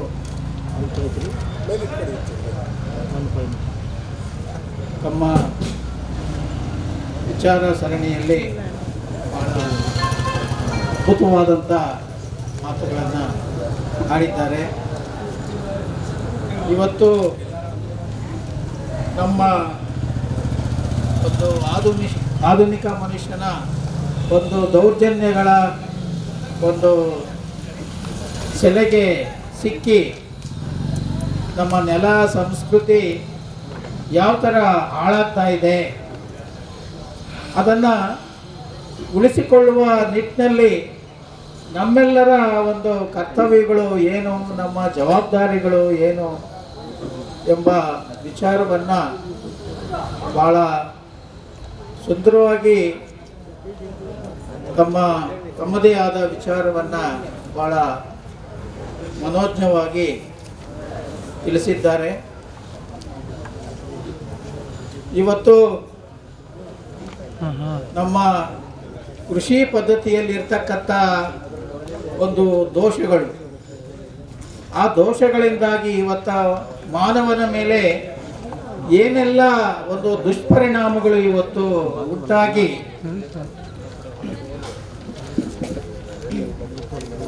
ಅವನು ಒಂದು ಅನಾರೋಗ್ಯಕರವಾದಂಥ ಪರಿಸ್ಥಿತಿಗೆ ಈಡಾಗಿ ನಮ್ಮ ಪರಿಸ್ಥಿತಿನೇ ಇವತ್ತು ಡೋಲಾಯಮಾನ ಆಗುವಂಥ ದಿನಗಳು ಇವತ್ತು ಎದುರಾಗಿವೆ. ಇವತ್ತು ಕೃಷಿ ಪದ್ಧತಿ ಬದಲಾವಣೆ ಆಗಬೇಕು. ಕೃಷಿ ನಂಬಿಕೊಂಡಿರ್ತಕ್ಕಂಥ ರೈತ ಇವತ್ತು ಲಾಟ್ರಿ ಟಿಕೆಟ್ ಕೊಂಡವನಂತೆ ಭಾಗ್ಯ ಬರ್ತದೋ ಬರಲ್ವೋ ಎಂಬಂತೆ ಕಾಯುವ ಪರಿಸ್ಥಿತಿಗೆ ಬಂದಿದ್ದಾನೆ. ಕಷ್ಟಪಟ್ಟು ತಾನು ಬೆಳೆದಂಥ ಒಂದು ಫಸಲು ಕೈಗೆಟಕ್ತದೆ, ಅದೊಂದು ನನಗೆ ಆಸರೆ ಆಗ್ತದೆ, ಒಂದು ಜೀವನಕ್ಕೆ ಅದು ನೆರವಾಗ್ತದೆ ಎಂಬತಕ್ಕಂಥ ಆಶಾಕಿರಣವನ್ನು ಇಟ್ಕೊಂಡಿರ್ತಕ್ಕಂಥ ರೈತನ ಪರಿಸ್ಥಿತಿ ಇವತ್ತು ಇಂಥ ಒಂದು ಲಾಟ್ರಿಮಯ ಆಗೋಗ್ಬಿಟ್ಟಿದೆ. ಇದು ಬದಲಾವಣೆ ಆಗಬೇಕು. ನಮ್ಮ ವ್ಯವಸ್ಥೆ ಇದನ್ನು ಮನಗಾಣಬೇಕು. ಅವನಿಗೆ ಊರುಗೋಲಾಗಿ ನಿಲ್ಲಬೇಕು. ಇವತ್ತು ನಮ್ಮ ವ್ಯವಸ್ಥೆ. ಇದಕ್ಕೆ ಏನೆಲ್ಲ ಒಂದು ತಾಂತ್ರಿಕ ಕ್ಷೇತ್ರವನ್ನ ನಾವು ಹೇಗೆ ಸುಧಾರಣೆ ಮಾಡಬೇಕು ಇದನ್ನು ಚಿಂತಿಸಬೇಕು.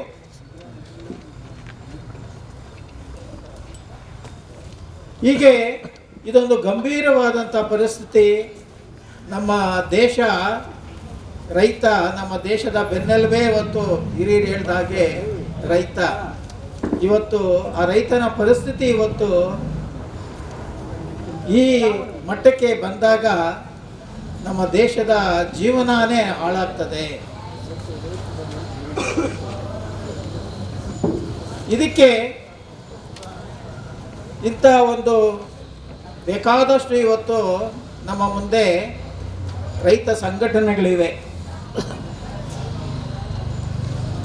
ಕೃಷಿ ಪದ್ಧತಿಯಲ್ಲಿ ರೈತನಿಗೆ ಆಗ್ತಾ ಇರ್ತಕ್ಕಂಥ ಎಲ್ಲ ಒಂದು ತೊಂದರೆಗಳನ್ನು ನಿವಾರಣೆ ಮಾಡ್ತಕ್ಕಂಥದ್ದನ್ನು ಇವತ್ತು ನಮ್ಮ ಈ ರೈತ ಈ ಸಂಘಟನೆಗಳಲ್ಲಿ ಚಿಂತನೆ ನಡಿಬೇಕು, ವಿಚಾರ ನಡಿಬೇಕು. ಇದು ಎಲ್ಲೋ ಹೋಗಿ ಯಾವುದೋ ಒಂದು ಕಾರ್ಯಕ್ರಮಗಳನ್ನು ನಾವು ಮಾಡೋದಕ್ಕಿಂತ ರೈತನಿಗೆ ಬೆನ್ನೆಲುಬಾಗಿ ಇವತ್ತು ನಾವು ಸಂಘಟನೆಗಳು ನಿಂತುಕೊಂಡು ಅವನಿಗೆ ಆಸರೆಯಾಗಿ ಈ ವ್ಯವಸ್ಥೆಯನ್ನು ಸರಿಪಡಿಸಿದಾಗ ಖಂಡಿತ ರೈತ ಮೇಲೇಳ್ತಾನೆ. ಅದಕ್ಕಾಗಿ ಇವತ್ತು ನಮ್ಮ ಸಂಘಟನೆಗಳೆಲ್ಲ ಹುಟ್ಕೊಂಡಿವೆ. ಆ ರೈತನಿಗೆ ಸರಿಯಾದ ರೀತಿಯಲ್ಲಿ ಪ್ರಾಮಾಣಿಕವಾಗಿ ನಮ್ಮ ಪ್ರಯತ್ನ ನಮ್ಮಿಂದ ಸಾಗಬೇಕು.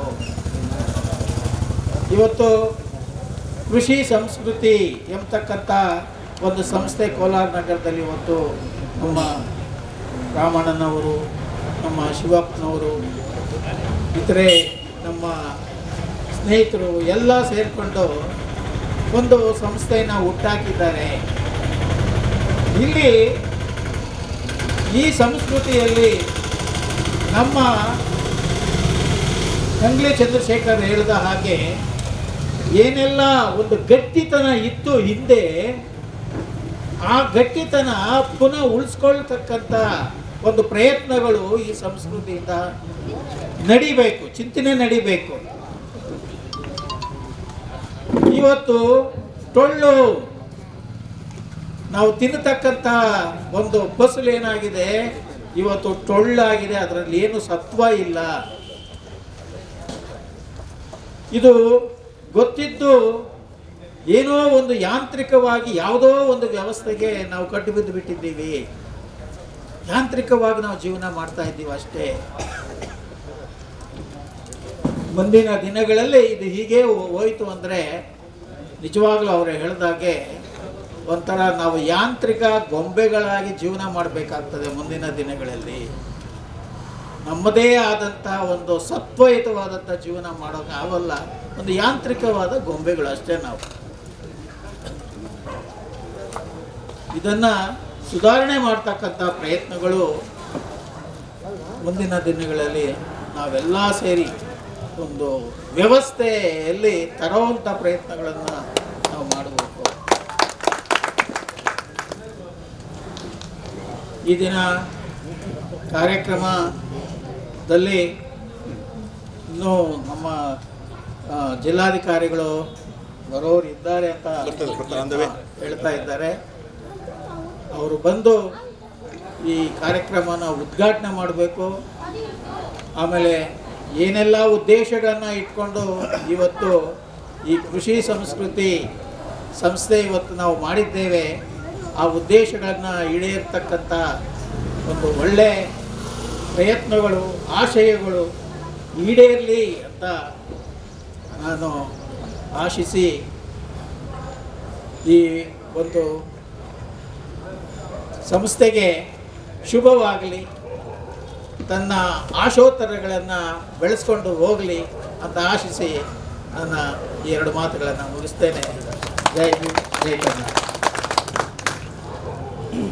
ತುಂಬ ಧನ್ಯವಾದಗಳು ಕಾರ್ಯಕ್ರಮನ ಉದ್ದೇಶಿಸಿ, ಹಾಗೆ ಈ ಕಾರ್ಯಕ್ರಮದ ಅಧ್ಯಕ್ಷತೆಯನ್ನು ವಹಿಸಿ ಮಾತಾಡಿದಂಥ ನರಸಮ್ಮಣ್ಣವರಿಗೆ, ಹಾಗೆ ರೈತ ಸಂಘದ ಉದ್ದೇಶಗಳ ಬಗ್ಗೆ, ರೈತ ಸಂಘದ ಬಗ್ಗೆ ಮಾತಾಡಿದ್ದಕ್ಕೆ ತುಂಬಾ ಧನ್ಯವಾದಗಳು.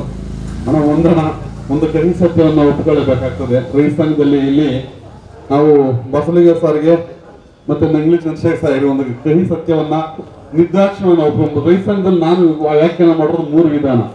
ಒಂದು, ಕೃಷಿಗೆ ತೊಂದರೆ ಬಂದಾಗ ಹೋರಾಟ ಮಾಡೋದು ರೈತ ಸಂಘ, ಸಂಘಟನೆ ಮಾಡೋದಕ್ಕೆ ರೈತ ಸಂಘ, ಮತ್ತೆ ಸಂಸಾರ ಸಾಕೊಳ್ಳೋದು ಒಂದು ರೈತ ಸಂಘ, ಮತ್ತೆ ಶೋಕಿಗೆ ಒಂದು ರೈತ ಸಂಘ. ಈ 3 ರೈತ ಸಂಘ ಇಲ್ಲಿ ನನ್ನ ಗಮನಕ್ಕೆ ಬಂದ ಹಾಗೆ. ಹಾಗಾಗಿ ಈಗ ಇನ್ನೇನು ಜಿಲ್ಲಾಧಿಕಾರಿಗಳು ಕೆಲವೇ ಕ್ಷಣಗಳಲ್ಲಿ ಇಲ್ಲಿ ಬಸ್ ಸ್ಟ್ಯಾಂಡ್ ಹತ್ರ ಬರುತ್ತಿದ್ದಾರೆ. ಜಿಲ್ಲಾಧಿಕಾರಿಗಳು ಬಂದರು. ಎಲ್ಲರೂ ಯಾರು ಎದ್ದೇಳದೆ ಸಾವಧಾನವಾಗಿ ಅವರು ನಮ್ಮ ಅಲ್ಲೇ ಹಾಗೆ ಏನು ನಮ್ಮ ಕೃಷಿ ಸಾಂಸ್ಕೃತಿಕ ವೇದಿಕೆಯ ನಾಮಫಲಕವನ್ನ ಉದ್ಘಾಟನೆ ಮಾಡಿ ಹಾಗೆ ವೇದಿಕೆ ಮೇಲೆ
ಈಗ ಅದನ್ನೇ ಹೇಳ್ತಾ ಇದ್ದಾರೆ ಭಾಳಷ್ಟು ಜನರು. ಈಗಲೂ ನಮ್ಮ ಭಾಳ ಇಷ್ಟ ಆಗ್ತಾ ಇರೋದು. ಕೈ ತೊಳ್ಕೊಳ್ಳಿ. ಈಗ ತಾನೇ ವೇದಿಕೆಗೆ ಆಗಮಿಸಿ ಜಿಲ್ಲಾಧಿಕಾರಿಗಳಂತ ಡಾಕ್ಟರ್ ಕೋಲಾರ ಜಿಲ್ಲೆಯ ಜಿಲ್ಲಾಧಿಕಾರಿಗಳಂತ ನಮ್ಮ ಡಾಕ್ಟರ್ ಸುಬ್ರಹ್ಮಣ್ಯ ಸರ್ ಸಹ ಈ ಕಾರ್ಯಕ್ರಮಕ್ಕೆ ಉದ್ಘಾಟನೆ ಮಾಡಿ ಒಂದು ಸಸ್ಯವನ್ನು ನೆಟ್ಟು ವೇದಿಕೆಯನ್ನು ಅಲಂಕರಿಸಿದ್ದಾರೆ. ಅವರಿಗೆ ಈ ಒಂದು ಕೃಷಿ ಸಾಂಸ್ಕೃತಿಕ ಕೇಂದ್ರದ ಪರವಾಗಿ ಸ್ವಾಗತವನ್ನ ಬಯಸ್ತೇನೆ. ಸ್ವಾಗತ ಸರ್. ಬೆಳಗ್ಗೆಯಿಂದಲೂ 10 ಗಂಟೆಗೆ ಪ್ರಾರಂಭವಾದಂತ ಕಾರ್ಯಕ್ರಮ ತುಂಬಾ ಚೆನ್ನಾಗಿ ಕೋಲಾರದಲ್ಲಿ ಚಾರಿತ್ರಾತ್ಮಕವಾಗಿ ನಡೆದಂತ ವಿಚಾರಗಳನ್ನ ನೀವು ಮಿಸ್ ಮಾಡ್ಕೊಂಡ್ರಿ ಮಾನ್ಯ ಜಿಲ್ಲಾಧಿಕಾರಿಗಳೇ. ಅದನ್ನ ನಾವೇನ್ ಮಾಡಕ್ಕಾಗಲ್ಲ. ನಾವು ತುಂಬಾ ವಿಚಾರವಂತರನ್ನ ಕರೆಸಿದ್ವಿ. ತಮ್ಮ ಗಮನಕ್ಕೆ ತರಬೇಕಿತ್ತು. ನಾವು ನಮ್ಮ ಎಲ್ಲಾ ವಿಚಾರಗಳನ್ನ ನಾವು ನಮ್ಮ ನೆಲಗುರುತುಗಳನ್ನ ಹುಡುಕ್ತಾ ಇದ್ದೇವೆ ಬೆಳಗ್ಗೆಯಿಂದ. ಹಾಗಾಗಿ ಈಗಲಾದ್ರೂ ಬಂದು ನಮ್ಮ ಜೊತೆ ಸೇರ್ಕೊಳ್ಳೋದಕ್ಕೆ ಮತ್ತೊಮ್ಮೆ ನಿಮ್ಮೆಲ್ಲರ ಪರವಾಗಿ ಹಾಗೂ ಅಧ್ಯಕ್ಷರ ಪರವಾಗಿ ಎಲ್ಲರ ಪರವಾಗಿ ಕೂಡ ಸ್ವಾಗತವನ್ನ ಬಯಸ್ತೇನೆ. ಹಾಗೆ ಸಾಹೇಬರು ಉದ್ಘಾಟನೆಯನ್ನು ಮಾಡಿದ ತಕ್ಷಣ ಉದ್ಘಾಟನಾ ಭಾಷಣವನ್ನ ತಮ್ಮನ್ನು ಉದ್ದೇಶಿಸಿ ಮಾತಾಡಬೇಕಾಗಿ ಮನವಿ ಮಾಡಿಕೊಳ್ತೀನಿ. ವೇದಿಕೆ ಮೇಲಿರುವ ಗಣ್ಯರೇ ಮತ್ತು ಕಾರ್ಯಕ್ರಮ ಬಂದಿರುವ ಎಲ್ಲ ರೈತರು ಬಾಂಧವರು ಮತ್ತು ನಮ್ಮ ಮೀಡಿಯಾದವರು ಎಲ್ಲರಿಗೂ ಕೂಡ ನಮಸ್ಕಾರಗಳು. ನನಗೆ ಭಾಳ ಸಂತೋಷವಾಗಿತ್ತು. ಅವತ್ತು ನಮ್ಮ ರಾಮಯ್ಯ ಅವರು ಬಂದು ನನ್ನನ್ನು ಕರೆದಿದ್ದಾರೆ. ಆವಾಗ ನನಗೆ ಏನಾಯ್ತು ಅಂತ, ಇದು ನಾವು ಕಳೆದ 15-20 ವರ್ಷದಿಂದ ನಾನು ಓದ್ತಾ ಇದ್ದೀನಿ, ಪುಸ್ತಕದಲ್ಲಿ ಬೇರೆಲ್ಲ ಓದ್ತಾ ಇದ್ದೀವಿ. ನಮ್ಮಲ್ಲಿ ITK ಅಂತ ಹೇಳ್ತಾರೆ, ಇಂಡಿಜಿನಿಯಸ್ ಟ್ರೆಡಿಷನಲ್ ನಾಲೆಜ್ ಅಂತ ಹೇಳ್ತಾರೆ. ಅದು ಬಹಳ ವಿಚಾರಗಳು, ಪ್ರತಿಯೊಂದು ಸಣ್ಣ ವಿಚಾರದಲ್ಲಿನೂ ನಾವು ಬಹಳ ಹಳೆಯ ಕಾಲದಿಂದ ಮಾಡ್ಕೊಂಡು ಬರ್ತಾ ಇದ್ದೀವಿ. ಬಟ್ ಆದ್ರೆ ಇತ್ತೀಚಿನ ಕಾಲದಲ್ಲಿ ಬೇರೆ ಎಲ್ಲನೂ ಮರೆತು ಬೇರೆದವ್ರಿಗೆ ಬಂದ್ಬಿಟ್ಟಿದ್ವಿ. ಉದಾಹರಣೆಗೆ ನಮ್ಗೂ ಗೊತ್ತಿದೆ, ಹಲ್ದಿ ಯಾರಿಗಾದ್ರೂ ಗಾಯ ಆಗಿದೆ ಅಂತ ಮನೆಯಲ್ಲಿ ಹಲ್ದಿ ಹಾಕ್ತಾರೆ. ಕಾರಣ ಏನಂತ, ಈ ಮನೆ ಮುಂದೆ ಕ್ಲೀನ್ ಮಾಡುವಾಗ ಹಲ್ದಿ ಅರಿಶಿನ, ಸೊ ಈ ಕಡೆ ಹಲ್ದಿ ಅಂತ ಹೇಳಲ್ಲ. ನನ್ಗೆ ಸ್ವಲ್ಪ ಡೌಟ್ಗಳಿದೆ, ಯಾಕಂದ್ರೆ ನಾನು ಬೀದರು ಮಂಗಳೂರು ಅಂತ ಈ ರಾಜ್ಯದ ಬೇರೆ ಮೂಲೆಗಳಲ್ಲೇ ಕೆಲಸ ಮಾಡಿರೋದ್ರಿಂದ ಸ್ವಲ್ಪ ಭಾಷೆಗಳು ಚೇಂಜ್ ಆಗುತ್ತೋ. ಯಾಕಂದ್ರೆ ಮಂಗಳೂರು ಕಡೆ ಎಲ್ಲನ ಹಲ್ದಿ ಅಂತಾನೆ ಹೇಳ್ತಾರೆ. ಅರಿಶಿನ ಮನೆ ಮುಂದೆ ಅಥವಾ ಬೇರೆ ಪ್ರತಿಯೊಂದು ಕಾರ್ಯಕ್ರಮವೂ ನಾವು ಉಪಯೋಗ ಮಾಡ್ತಾ ಇರ್ತೀವಿ. ಬಟ್ ಆದ್ರೆ ಅದಕ್ಕೆ ನಮ್ಮ ಪ್ಯಾಟರ್ನ್ ಇಲ್ಲ. ಅಮೆರಿಕದ ಅವನು ಪ್ಯಾಟರ್ನ್ ಮಾಡ್ಕೊಂಡಿದ್ದಾನೆ, ಯಾಕಂತ ಅದಕ್ಕೂ ಆಂಟಿ ಬ್ಯಾಕ್ಟೀರಿಯಲ್ ಪ್ರಾಪರ್ಟಿ ಇದೆಯಾ ಅಂತ ಅವನು ಪ್ಯಾಟರ್ನ್ ಮಾಡ್ಕೊಂಡಿದ್ದಾನೆ. ನಾವು ಅದನ್ನು ಬಿಟ್ಬಿಟ್ಟಿದ್ದೀವಿ. ಇದೇ ತರ ಸುಮಾರು ವಿಚಾರಗಳು ನಾವು ನಮ್ಮ ಮುತ್ತಾತನ ಕಾಲದಿಂದ ಒಂದು 100 ವರ್ಷ 500 ವರ್ಷದಿಂದ ಮಾಡ್ತಾ ಬರ್ತಾ ಇರುವ ಕೆಲವೊಂದು ವಿಚಾರವನ್ನು ಕೂಡ ನಾವು ಮರೆತು ಬಿಟ್ಟಿದೀವಿ, ಅಥವಾ ನಾವು ಅದನ್ನು ಪ್ರಾಪರ್ ಆಗಿ ಡಾಕ್ಯುಮೆಂಟ್ ಮಾಡಿಲ್ಲ. ಇನ್ನು ಕೆಲವೊಂದು ಮಾಡ್ತಾನೆ ಇದೀವಿ. ಉದಾಹರಣೆಗೆ ಅರಿಶಿನ ವಿಚಾರದಲ್ಲಿ ನಾವು ಮಾಡ್ತಾನೆ ಇದೀವಿ. ಪ್ರತಿಯೊಂದು ಮಗು ಹುಟ್ಟಿದ ತಕ್ಷಣ ಅದನ್ನೇ ಉಪಯೋಗ ಮಾಡ್ತೀವಿ. ಈಗ ಯಾರ ತೀರ್ಕೊಂಡ್ರೂ ಉಪಯೋಗ ಮಾಡ್ತೀವಿ. ಪ್ರತಿಯೊಂದು ಕಾರ್ಯಕ್ರಮ, ಪ್ರತಿಯೊಂದು ಮದುವೆ, ಬೇರೆ ಯಾವುದೇ ಕಾರ್ಯಕ್ರಮ ಮನೆಯಲ್ಲಿ ಉಪಯೋಗ ಮಾಡ್ತೀವಿ. ಬಟ್ ಆದ್ರೆ ನಮ್ಗೆ ಅದು ಗೊತ್ತಿಲ್ಲ, ಅದು ಒಳಗಡೆ ಒಂದು ಆಂಟಿ ಬ್ಯಾಕ್ಟೀರಿಯಲ್ ಪ್ರಾಪರ್ಟಿ ಇದೆ ಅಂತ ನಮ್ಗೆ ಗೊತ್ತಿಲ್ಲ. ಸೊ ನಾವು ಅದನ್ನು ಬಿಟ್ಬಿಟ್ಟಿದ್ವಿ. ಈಗ ಅಮೆರಿಕದ ಅವನು ಪ್ಯಾಟರ್ನ್ ಮಾಡ್ಕೊಂಡಿದ್ದಾನೆ. ಅವನೇನ್ ಹೇಳ್ತಾನೆ, ನಿಮ್ಗೆ ಅದ್ರ ಬಗ್ಗೆ ಏನಾದ್ರು ಇದೆಯಾ, ದಾಖಲೆ ಇದೆಯಾ, ನೀವೇನಾದ್ರು ಮಾಡಿರೋದ್ರ ಬಗ್ಗೆ ದಾಖಲೆಗಳು ಇದೆಯಾ ಅಂತ ಕೇಳ್ತಾರೆ. ಈಗ ನಾವು ದಾಖಲೆಗಳು ಕೊಡಕ್ಕೆ ನಮ್ಮ ಹತ್ರ ಇಲ್ಲ. ಕಾರಣ ಏನಂತ, ನಾವು ಅದನ್ನು ಬಿಟ್ಬಿಟ್ಟಿದ್ವಿ. ಅವ್ನು ಪ್ಯಾಟರ್ನ್ ಮಾಡ್ಕೊಂಡಿದ್ದಾನೆ. ಅದರಿಂದ ಬರುವ ಎಲ್ಲಾ ಸವಲತ್ತುಗಳನ್ನು ಅವರೇ ತಗೋತಾರೆ. ಆರ್ಥಿಕವಾಗಿ ಬರುವ ಈಗ ಫೈನಾನ್ಷಿಯಲ್ ಬೆನಿಫಿಟ್ ಎಲ್ಲ ಅವರೇ ತಗೋತಾರೆ. ಇದೇ ತರ ನಮ್ಮಲ್ಲಿ ಲಕ್ಷಗಟ್ಟಲೆಯಲ್ಲಿ, ಕೋಟಿಗಟ್ಟಲೆಯಲ್ಲಿ ಬರ್ಬೋದು. ಈಗ ನಾವು ಹುಡುಕ್ತಾ ಹೋಗ್ತೀವ ಅಂತ ಕೋಟಿಗಟ್ಟಲೆಯಲ್ಲಿ ಬರ್ಬೋದು. ಸೊ ಅದೆಲ್ಲ ನಾವು ಇನ್ನೂ ಡಾಕ್ಯುಮೆಂಟ್ ಮಾಡಿಲ್ಲ. ಒಂದು ಮರ್ಕೊಂಡು ಹೋಗ್ತಾ ಇದೀವಿ. ಅದೇನೋ ಇದು ಆಯ್ತು, ನಮ್ಮ ತಾತ ಮಾಡಿದ್ದಾರೆ, ಅವ್ರು ಮಾಡಿದ್ದಾರೆ, ಅದೆಲ್ಲ ಬಿಟ್ಬಿಡಿ. ಇವನ್ ನಾನು PG PhD ಕೃಷಿಯಲ್ಲಿ ಓದುವಾಗ ಕೆಲವೊಂದು ವಿಚಾರಗಳು ಬರ್ತು. ಅದರಲ್ಲಿ ನಿಮ್ಗೆ ರೈತರಿಗಂತ ಬಹಳ ಅನುಭವ ಇರ್ತದೆ. ಕೀಟ ಮತ್ತು ಈ ರೋಗಗಳು, ನಮ್ಮ ಪ್ಲಾಂಟಿಗೆ ಬರುವ, ನಮ್ಮ ಬೆಲೆಗೆ ಬರುವ ರೋಗಗಳು ಮತ್ತು ಕೀಟ, ಅದಕ್ಕೆ ನೀವ್ ಏನ್ ಮಾಡುವುದು ಅಂತ ಬಹಳಷ್ಟು ವಿಚಾರಗಳು ಮುಂಚೆಯಿಂದ ನಮ್ಮ ತಾತ ಮುತ್ತಾತ ಎಲ್ಲ ಹೇಳ್ಕೊಂಡು ಬಂದಿದ್ರು. ಇದೆಲ್ಲ ಹಾಕಿದ್ರೆ ಕೀಟ ಬರಲ್ಲಪ್ಪ, ಹಿಂಗ್ ಮಾಡಿದ್ರೆ ಕೀಟ ಬರಲ್ಲಪ್ಪ ಅಂತ. ಬಟ್ ಆದ್ರೆ ಅದೆಲ್ಲ ಈಗ ಮರೆತೋಗಿದೀವಿ. ಕಾರಣ ಏನಂತ ನಮ್ಗೆ ಈಗ ರೆಡಿಮೇಡ್ ಆಗಿ ಒಂದು ಪೆಸ್ಟಿಸೈಡ್ ಸಿಕ್ತು. ಒಂದು ಕಡೆಯಲ್ಲಿ ಹೋಗಿ, ಒಂದು ಅಂಗಡಿಯಲ್ಲಿ ಹೋಗಿ ಕೇಳಿದ ತಕ್ಷಣ ಕೊಡ್ತಾನೆ. ಅದನ್ನ ಹೇಳ್ಬೇಕಲ್ಲ, ಅವನೇ ಹೇಳ್ತಾನೆ. ನಿಮ್ಗೂ ಬಹಳಷ್ಟು ಸಮಯ ರೈತರು ನಮ್ಗೆ ಏನ್ ಬೇಕಂತ ಹೇಳಕ್ ಮುಂಚೆ ನಾನೇ ಹೇಳ್ತಾನೆ, ಸರ್ ಈ ಡಬ್ಬ ಚೆನ್ನಾಗಿ ಬಂದಿದೆ, ಇದನ್ನ ತಗೊಂಡೋಗಿ ಹಾಕ್ಸಿ. ಎಲ್ಲ ನಿಮ್ ಯಾವ್ದೇ ಕಿಟ್ಟ ಇದೆ ಅಂದ್ರೆ ಎಲ್ಲ ಹೋಗುತ್ತು, ನಿಮ್ದು ಏನೇ ರೋಗ ಇದೆ ಎಲ್ಲ ಹೋಗುತ್ತೆ ಅಂತ ಕೊಡ್ತಾರೆ. ರೌಂಡ್ ಆಫ್ ಅದು ಇದು ಕಲೆ, ಇದು ಗ್ಲೈಕೋಸೆಟ್ ಅದೆಲ್ಲ ನಿಮ್ಮ ಇದಕ್ಕೂ ಇದಕ್ಕೂ ಯಾವ ಗಿಡನೂ ಬರ್ಕೊಡೋದು ಅಂದ್ರೆ ತಗೊಳ್ಳಿ, ತಗೊಂಡು ಬಂದ್ರೆ ಆಯ್ತಾ. ಈಗ ನಾವು ಕೂಡ ಅದನ್ನು ಬಳಕೆ ಮಾಡಿ ಮಾಡಿ ಮಾಡಿ ಉದಾಹರಣೆಗೆ ಒಂದು ರಿಸರ್ಚ್ ಮಾಡಿದ್ದಾರೆ. ನೀವೆಲ್ಲ ಬಹಳ ಹಿರಿಯವರೆಲ್ಲ ಇದ್ದೀರಾ, ತಮ್ಮ ಕಾಲದಲ್ಲಿ DDT ಅಂತ ಒಂದು ಬಂತು, ನೀವೆಲ್ಲ ಗೊತ್ತಿದೆ. ಈಗ ಯುವಕರಿಗೆಲ್ಲ ಅದು ಗೊತ್ತಿರೋ ಕಾರಣ ಆಗಲ್ಲ, ಹಿರಿಯವರಿಗೆಲ್ಲ ಅದು ಗೊತ್ತಿದೆ. DDT ಅಂತ ತಮ್ಮ ಕಾಲದಲ್ಲಿ ಆವಾಗ DDT ಅಂತ ಒಂದು ಬಂತು, ಎಲ್ಲರಿಗೂ ಸರ್ವರೋಗ ನಿವಾರಣೆ. ಯಾವುದೇ ಬಂತೂ DDT ಹಾಕ್ರಿ. ಈವನ್ ಸೊಳ್ಳೆ ಬಂತ DDT ಹಾಕಿ, ಮನೆಯಲ್ಲಿ ಅದೇ ನೊಣ ಬಂತ DDT ಹಾಕಿ ಅಂತ ಆಗ್ತಾ ಇತ್ತು. ಒಂದು ಕಾಲದಲ್ಲಿ ಏನಾಗಿದೆ, ತಾಯಿನ ಹಾಲಿತ್ತಲ್ಲ, ತಾಯಿ ಮಗು ಕೂಡ ಹಾಲಲ್ಲಿ ಡಿಟೆಕ್ಷನ್ ಆಗಿದೆ DDT. ಆ ಕಾರಣ ಆದ ಮೇಲೆ ಅದನ್ನು ಸ್ಟಾಪ್ ಮಾಡಿದ್ದಾರೆ. ಅದೇ ತರ ನಿಮ್ಗೆಲ್ಲ ಕರ್ನಾಟಕದವ್ರಿಗೂ ಎಂಡೋಸಲ್ಫಾನ್ ನಿಮ್ಗೆ ಬಹಳ ಗೊತ್ತಿದೆ. ಈ ಕ್ಯಾಶ್ಯೂ ಪ್ಲಾಂಟೇಶನ್ ಅಲ್ಲಿ ಟೀ ಮಸ್ಕಿಟೋ ಬಗ ಅಂತ ಒಂದು ಬರುತ್ತೆ, ಅದು ಕಂಟ್ರೋಲ್ ಮಾಡ್ತೀನಿ ಅಂತ ಕ್ಯಾಶ್ಯೂ ಪ್ಲಾಂಟೇಶನ್ ಅಲ್ಲಿ ಫುಲ್ ಸ್ಪ್ರೇ ಮಾಡಿದ್ರು. ಎಲ್ಲ ಹೆಲಿಕಾಪ್ಟರ್ ತಂದು ಸ್ಪ್ರೇ ಮಾಡಿದ್ರು, ಹೌದಾ? ಹೆಲಿಕಾಪ್ಟರ್ ಅಲ್ಲಿ ಸ್ಪ್ರೇ ಮಾಡಿದ್ರು, ಕೈಯಲ್ಲಿ ಹೋಗಿ ಸ್ಪ್ರೇ ಮಾಡಿದ್ರು, ಯಾವ ವಿಧಮಾನಗಳಲ್ಲಿ ಸ್ಪ್ರೇ ಮಾಡಕ್ ಸಾಧ್ಯ ಎಲ್ಲ ಮಾಡಿ ನಾವು ನೋಡಿದ್ವಿ, ಹೌದಾ?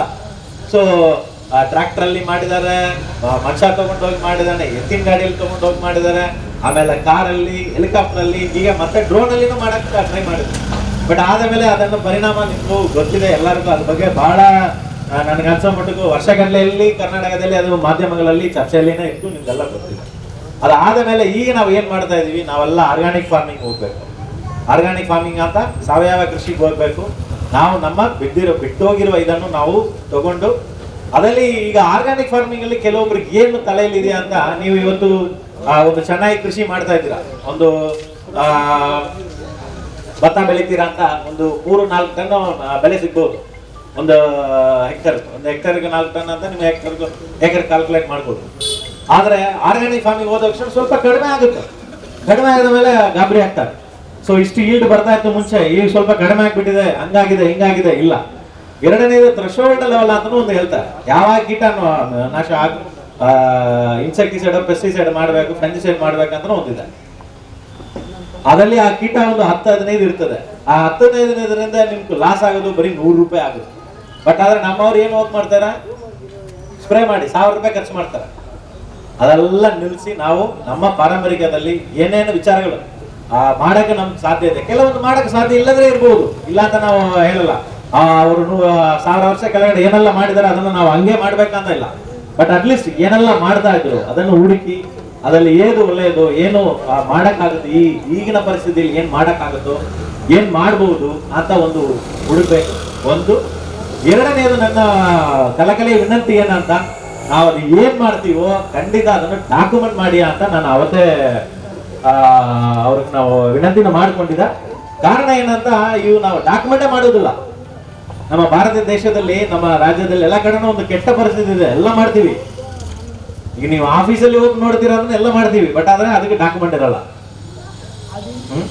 ಅದು ಒಂದು ನಾವು ತಪ್ಪಬೇಕು. ಇದು ನಿಮ್ಮ ಡಿಜಿಟಲ್ ಫಾರ್ಮ್ಯಾಟ್ ಅಲ್ಲೇನೋ ಅಥವಾ ಪೇಪರ್ ಫಾರ್ಮ್ಯಾಟ್ ಅಲ್ಲೇನೋ ಏನೋ ಒಂದು ಫಾರ್ಮ್ಯಾಟ್ ಅಲ್ಲಿ ಅದನ್ನು ನಾವು ಖಂಡಿತ ಡಾಕ್ಯುಮೆಂಟ್ ಮಾಡಿ ಇಟ್ಟಿದ್ರೆ ಮಾತ್ರನೇ ಅದು ನಾವು ಮುಂದಿನ ಜನರೇಷನ್ ಮತ್ತೆ ನಮ್ಮ ಮಕ್ಕಳು ಮೊಮ್ಮಕ್ಕಳಿಗೆಲ್ಲ ಅದು ಉಪಯೋಗ ಆಗುತ್ತೆ. ಇಲ್ಲ ಇವತ್ತು ನೀವು ನೋಡಿದತ್ರ ಹಲ್ದಿಗೂ ಅಮೆರಿಕದ ಒಂದು ಪ್ಯಾಟರ್ನ್ ತಗೊಂಡು ಹೋದ ತರ ಬೇರೆ ಒಂದು ತಗೊಂಡು ಹೋಗ್ತಾನೆ. ಈ ಉದಾಹರಣೆಗೆ ನೀವು ಬೀಜಗಳಲ್ಲಿ ನೋಡಿ, ಬೀಜಗಳಲ್ಲಿ ನಮ್ಮ ದೇಶದಲ್ಲಿ ಪ್ಲಾಂಟ್ ಜೆನೆಟಿಕ್ ರಿಸೋರ್ಸ್ ಅಂತ NBPGR ಅಂತ ಒಂದಿದೆ, national bureau plant genetic resource. ಅವರಲ್ಲಿ ಎಷ್ಟು ಜೀನ್ ಬ್ಯಾಂಕ್ ಇದೆ, ಅವ್ರ ಹತ್ರ ಎಷ್ಟು ಸೀಡ್ ಕಲೆಕ್ಷನ್ ಇದೆ, ಅದೆಲ್ಲ ನೋಡಿದ್ರೆ ಎಲ್ಲ ಸ್ಯಾಂಪಲ್ಗಳು ಇವನ್ ತಗೊಂಡು ಹೋಗಿದ್ದಾರೆ. ಯುರೋಪಿಯನ್ ಯೂನಿಯನ್ ಇರ್ಬೋದು, ಅಮೆರಿಕ ಇರ್ಬೋದು, ಕೆನಡಾ ಇರ್ಬೋದು, ತಗೊಂಡು ಹೋಗಿದ್ದಾರೆ. ಇವನ್ ನಾವು ನಾಳೆ ಒಂದಿನ ನಮ್ಗೆ ಜಂಪ್ ಲಾಸ್ ಬೇಕು, ಬೇರೆ ಏನಾದ್ರೂ ಒಂದು ಹೊಸ ರೋಗ ಬರ್ತು, ಹೊಸ ಕೀಟ ಬರ್ತು, ಅದಕ್ಕೆ ನಾವು ಬ್ರೀಡಿಂಗ್ ಮಾಡಬೇಕು, ಅದನ್ನು ತಡೆಗಟ್ಟಬೇಕು ಅಂತ ಹುಡುಕಕ್ಕೆ ಹೋಗುವಾಗ ಮಾತ್ರ ಸಿಗಲ್ಲ. ಇನ್ನು ಕೆಲವೊಂದು ಕಡೆ ಏನ್ ನಡೀತಾ ಇದೆ, ಉದಾಹರಣೆಗೆ ನಮ್ಮ ಊರಲ್ಲೆಲ್ಲ ಒಂದು ಅಕ್ಕಿ ಬೆಳೀತಾರೆ, ಅದು ಬೇರೆಲ್ಲೇ ಸಿಗಲ್ಲ. ಬಟ್ ಈಗ ಒಂದು 10-15 ವರ್ಷದಿಂದ ಅಕ್ಕಿ ಹೋಗಿದೆ. ನಾವೆಲ್ಲ ಸಣ್ಣ ಮಕ್ಕಳಿದ್ದಾಗ ನಮ್ಮ ಅಜ್ಜ ಎಲ್ಲ ಹೋಗಿ ಅದು ತಗೊಂಡ್ ಬರ್ತಾರೆ. ತಗೊಂಡ್ ಬಂದು ಅದು ವಿಶೇಷ ದಿನಗಳಲ್ಲಿ ಏನು ಹಬ್ಬಗಳೆಲ್ಲ ಬರ್ತಲ್ಲ, ಚೆನ್ನಾಗಿ ಒಂದು ಅರೋಮ ಬರುತ್ತೆ. ನಿಮ್ಗೇನೋ ಬಾಸ್ಮತಿ ತರ ಹೇಳ್ತೀರಾ, ಅದೇ ತರ ಸೀರಗ ಸಂಬ ಅಂತ ಹೇಳ್ತಾರೆ, ಅದು ಚೆನ್ನಾಗಿ ಬರುತ್ತೆ. ನಮ್ಮ ಅಜ್ಜ ಎಲ್ಲ ತಗೊಂಡ್ ಬರ್ತಾರೆ. ತಗೊಂಡ್ ಬಂದು ಮನೆಯಲ್ಲೇ ಅದನ್ನು ಬೇಯಿಸಿ ಮತ್ತೆ ಇದೆಲ್ಲ ಮಾಡಿ ಮಿಲ್ಲಿಗೆಲ್ಲ ತಗೊಂಡು ಹೋಗಿ ಇದು ಮಾಡ್ಕೊಂಡು ಬರ್ತಾರೆ. ಬಟ್ ಈಗ ಯಾರದೂ ಇಲ್ಲ. ಕಾರಣ ಏನಂತ ಎಲ್ಲ ಹೋಗಿದೆ. ನಾವು ನಮಗೂ ಎಲ್ಲದನ್ನು ರೆಡಿಮೇಡ್ ಆಗಿ ಸಿಗ್ಬೇಕು, ಬೇಗ ಸೀಡ್ಲಿಂಗ್ ಸಿಗ್ಬೇಕು, ಮಾಡ್ಬೇಕು. ಈವನ್ ನಿಮ್ಗೂ ಇವಾಗ ಇಲ್ಲಿ ರೈತರುಗಳೆಲ್ಲ ನೋಡ್ತಾ ಇದ್ದೀರಾ, ನೀವು ಅದು ಸ್ಟಾರ್ಟ್ ಮಾಡಿದಾಗ ಎಷ್ಟೆಲ್ಲ ಇತ್ತು, ಈಗ ಏನೆಲ್ಲ ಇದೆಯಾ ಅಂತ ನಿಮ್ಗೆ ಗೊತ್ತಿದೆ. ಅದೇ ನಾನೇನು ಹೇಳ್ಬೇಕಾದ ಅವಶ್ಯಕತೆ ಇಲ್ಲ. ಬಟ್ ನನಗೆ ಈ ತರ ಒಂದು ಅವಕಾಶ ಸಿಕ್ಕಿದೆ, ನನಗೂ ಬಹಳ ಅಭಿನಂದನೆ ತಿಳಿಸ್ತೀನಿ ನಮ್ಮೆಲ್ಲರ ಟೀಮ್ಸ್ಗೂ ಕೂಡ. ಮತ್ತು ಇದು ನಂದು ಒಂದೇ ಒಂದು ವಿನಂತಿ ಏನಂತ, ನೀವು ಮಾಡೋದನ್ನು ಇನ್ನೂ ಎಕ್ಸ್ಪ್ಲೋರ್ ಜಾಸ್ತಿ ಮಾಡಿ, ನಮ್ಮ ಕೋಲಾರ ಭಾಗದಲ್ಲಿ ಸುತ್ತಮುತ್ತ ಬೇರೆ ಎಲ್ಲ ಕಡೆನೂ ಇರೋದನ್ನು ಕೂಡ ಎಕ್ಸ್ಪ್ಲೋರ್ ಮಾಡಿ. ಎರಡನೇದು ನನ್ನ ಮುಖ್ಯವಾದ ಬೇಡಿಕೆ ಏನಂತ, ದಯವಿಟ್ಟು ಎಲ್ಲನೂ ಡಾಕ್ಯುಮೆಂಟ್ ಮಾಡಿ. ಸೊ ಅದಕ್ಕೂ CSR ಅಲ್ಲಿ ಈಗಾಗಲೇ ಒಂದು ITಗೆ ವಿಂಗ್ ಕೂಡ ಇದೆ, CSIR ಅಂತ ನಮ್ಮ ಕೇಂದ್ರ ಸರ್ಕಾರ ಒಂದು ಸಂಸ್ಥೆ ಇದೆ. ನೀವು ಡಾಕ್ಯುಮೆಂಟ್ ಮಾಡ್ತೀರಾ, ಅದನ್ನು ಕೂಡ ಮಾಡ್ಬೋದು. ಕೆಲವೊಂದು ಬೀಜಗಳು PPVFRI ಅಂತ ಇರ್ತದೆ, protection of plant varieties and farmers right act ಅಂತ ಕೂಡ ಒಂದು ಕಾಯ್ದೆ ಇದೆ. ಅದರಲ್ಲಿ ಕೂಡ ನೀವು ರಿಜಿಸ್ಟರ್ ಮಾಡಿಕೊಂಡು, ಸಪೋಸ್ ಉದಾಹರಣೆಗೆ ಒಂದು ಹೇಳ್ತೀನಿ, ಈಗ ಸಪೋಸ್ ನೀವು ಒಂದು ಬೀಜ ಅಥವಾ ಒಂದು ಪರ್ಟಿಕ್ಯುಲರ್ ವೆರೈಟಿಯನ್ನು ನಿಮ್ಮ ರೈತರು ಅವ್ರು ಇಟ್ಕೊಂಡಿದ್ದಾರೆ, ಆ ರೈತರ ಕಡೆಯಿಂದ ಸರ್ಕಾರ ಅಥವಾ ಬೇರೆ ಏನೋ ಸಂಸ್ಥೆ ತಗೊಂಡೋಗಿ ಅದನ್ನು ಅಭಿವೃದ್ಧಿ ಪಡಿಸುವಾಗ ಆ ಪರ್ಟಿಕ್ಯುಲರ್ ರೈತರಿಗೂ ಮತ್ತು ಆ ಭಾಗಕ್ಕೂ ಕೂಡ ಆರ್ಥಿಕವಾಗಿ ಕೆಲವೊಂದು ಬೆನಿಫಿಟ್ ಸಿಗುತ್ತೆ. ಸೊ ಇದೆಲ್ಲ ಇರೋದ್ರಿಂದ ನಮ್ಗೂ ಮುಖ್ಯವಾದ ಪ್ರಾಬ್ಲಮ್, ನೀವು ಮಾಡೋದೆಲ್ಲ ಡಾಕ್ಯುಮೆಂಟ್ ಮಾಡಬೇಕು. ಏನೆಲ್ಲ ನಮ್ಮ ಹತ್ರ ಐಟಿಗೆ ಇದೆ ಅದೆಲ್ಲ ಡಾಕ್ಯುಮೆಂಟ್ ಮಾಡ್ತೀವಿ ಅಂತ ಮಾತ್ರ ಮುಂದಿನ ಜನರೇಷನ್ ಇದನ್ನು ನಾವು ತಗೊಂಡೋಗಾಗುತ್ತೋ. ಸೊ ಈ ನಿಟ್ಟಿನಲ್ಲಿ ಈ ಒಂದು ಕೇಂದ್ರ ಶುರುವಾಗಿರೋದು ನನಗೆ ಬಹಳ ಸಂತೋಷವಾಗಿದೆ. ನಮ್ಮೆಲ್ಲರಿಗೂ ಕೂಡ ಮತ್ತೊಮ್ಮೆ ಅಭಿನಂದನೆಗಳು. ಮತ್ತು ಈ ಕೇಂದ್ರ ಇನ್ನೂ ಬೆಳೀಲಿ. ಸೊ ಇದು ಕೋಲಾರ ಮಾತ್ರ ಇಲ್ಲ, ಬೇರೆ ಎಲ್ಲರಿಗೂ ಕೂಡ ಒಂದು ಐಟಿಗೆ ನಾಲೆಜ್ ಅನ್ನು ಎಲ್ಲರಿಗೂ ಕೂಡ ಅರಿವನ್ನು ಮುಗಿಸ್ಲಿ ಅಂತ ಕೇಳ್ಕೊಂಡು ನಾನು ಮಾತನ್ನು ಮುಗಿಸ್ತೀನಿ.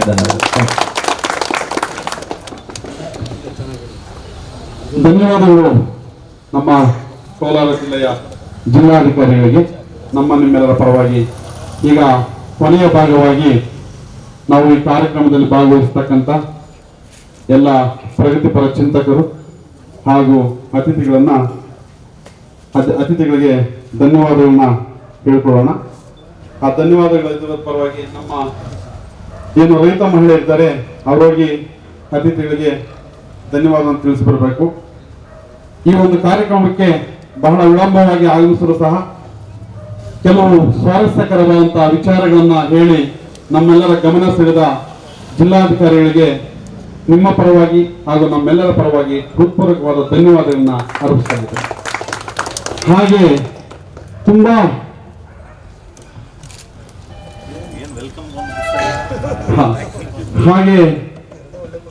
ತುಂಬಾ ವಿಚಾರಗಳನ್ನ, ಪ್ರಗತಿಪರ ಚಿಂತನೆಗಳನ್ನ, ಕೋಲಾರ ಕೆರೆಗಳ ವಿಚಾರವನ್ನ, ಪರಿಸರವನ್ನ, ರೈತರ ಪರಿಸ್ಥಿತಿಯನ್ನ, ಬೀಜ ಸಂಸ್ಕೃತಿಯನ್ನ ನಮ್ಮ ಜೊತೆಯಲ್ಲಿ ಹಂಚಿಕೊಂಡಂತಹ ನಮ್ಮ ಡಾಕ್ಟರ್ ನಂಗ್ಲಿ ಚಂದ್ರಶೇಖರ್ ಸರ್ ಅವರು ಸಹ ಈ ಮೂಲಕ ನಮ್ಮೆಲ್ಲರ ಪರವಾಗಿ ಮತ್ತು ಸಂಸ್ಥೆಯ ಪರವಾಗಿ ಧನ್ಯವಾದಗಳನ್ನ ಅರ್ಪಿಸ್ತಾ ಇದ್ದೇನೆ.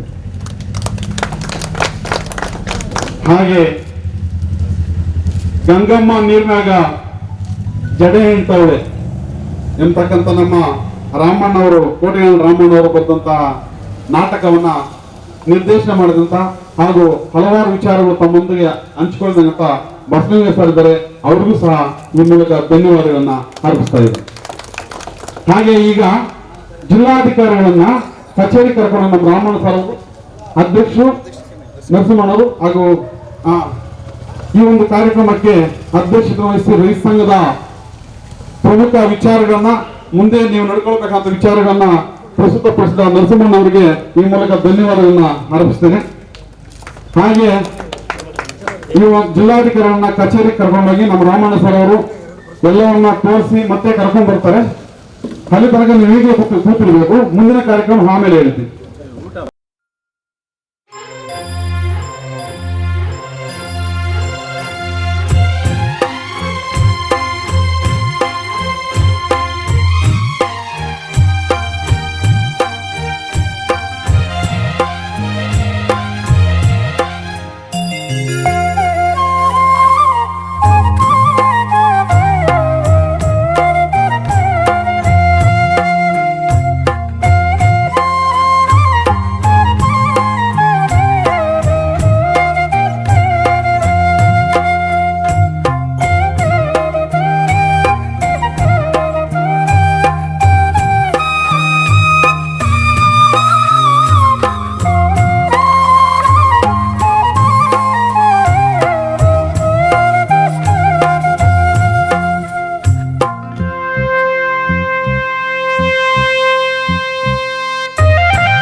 ಿ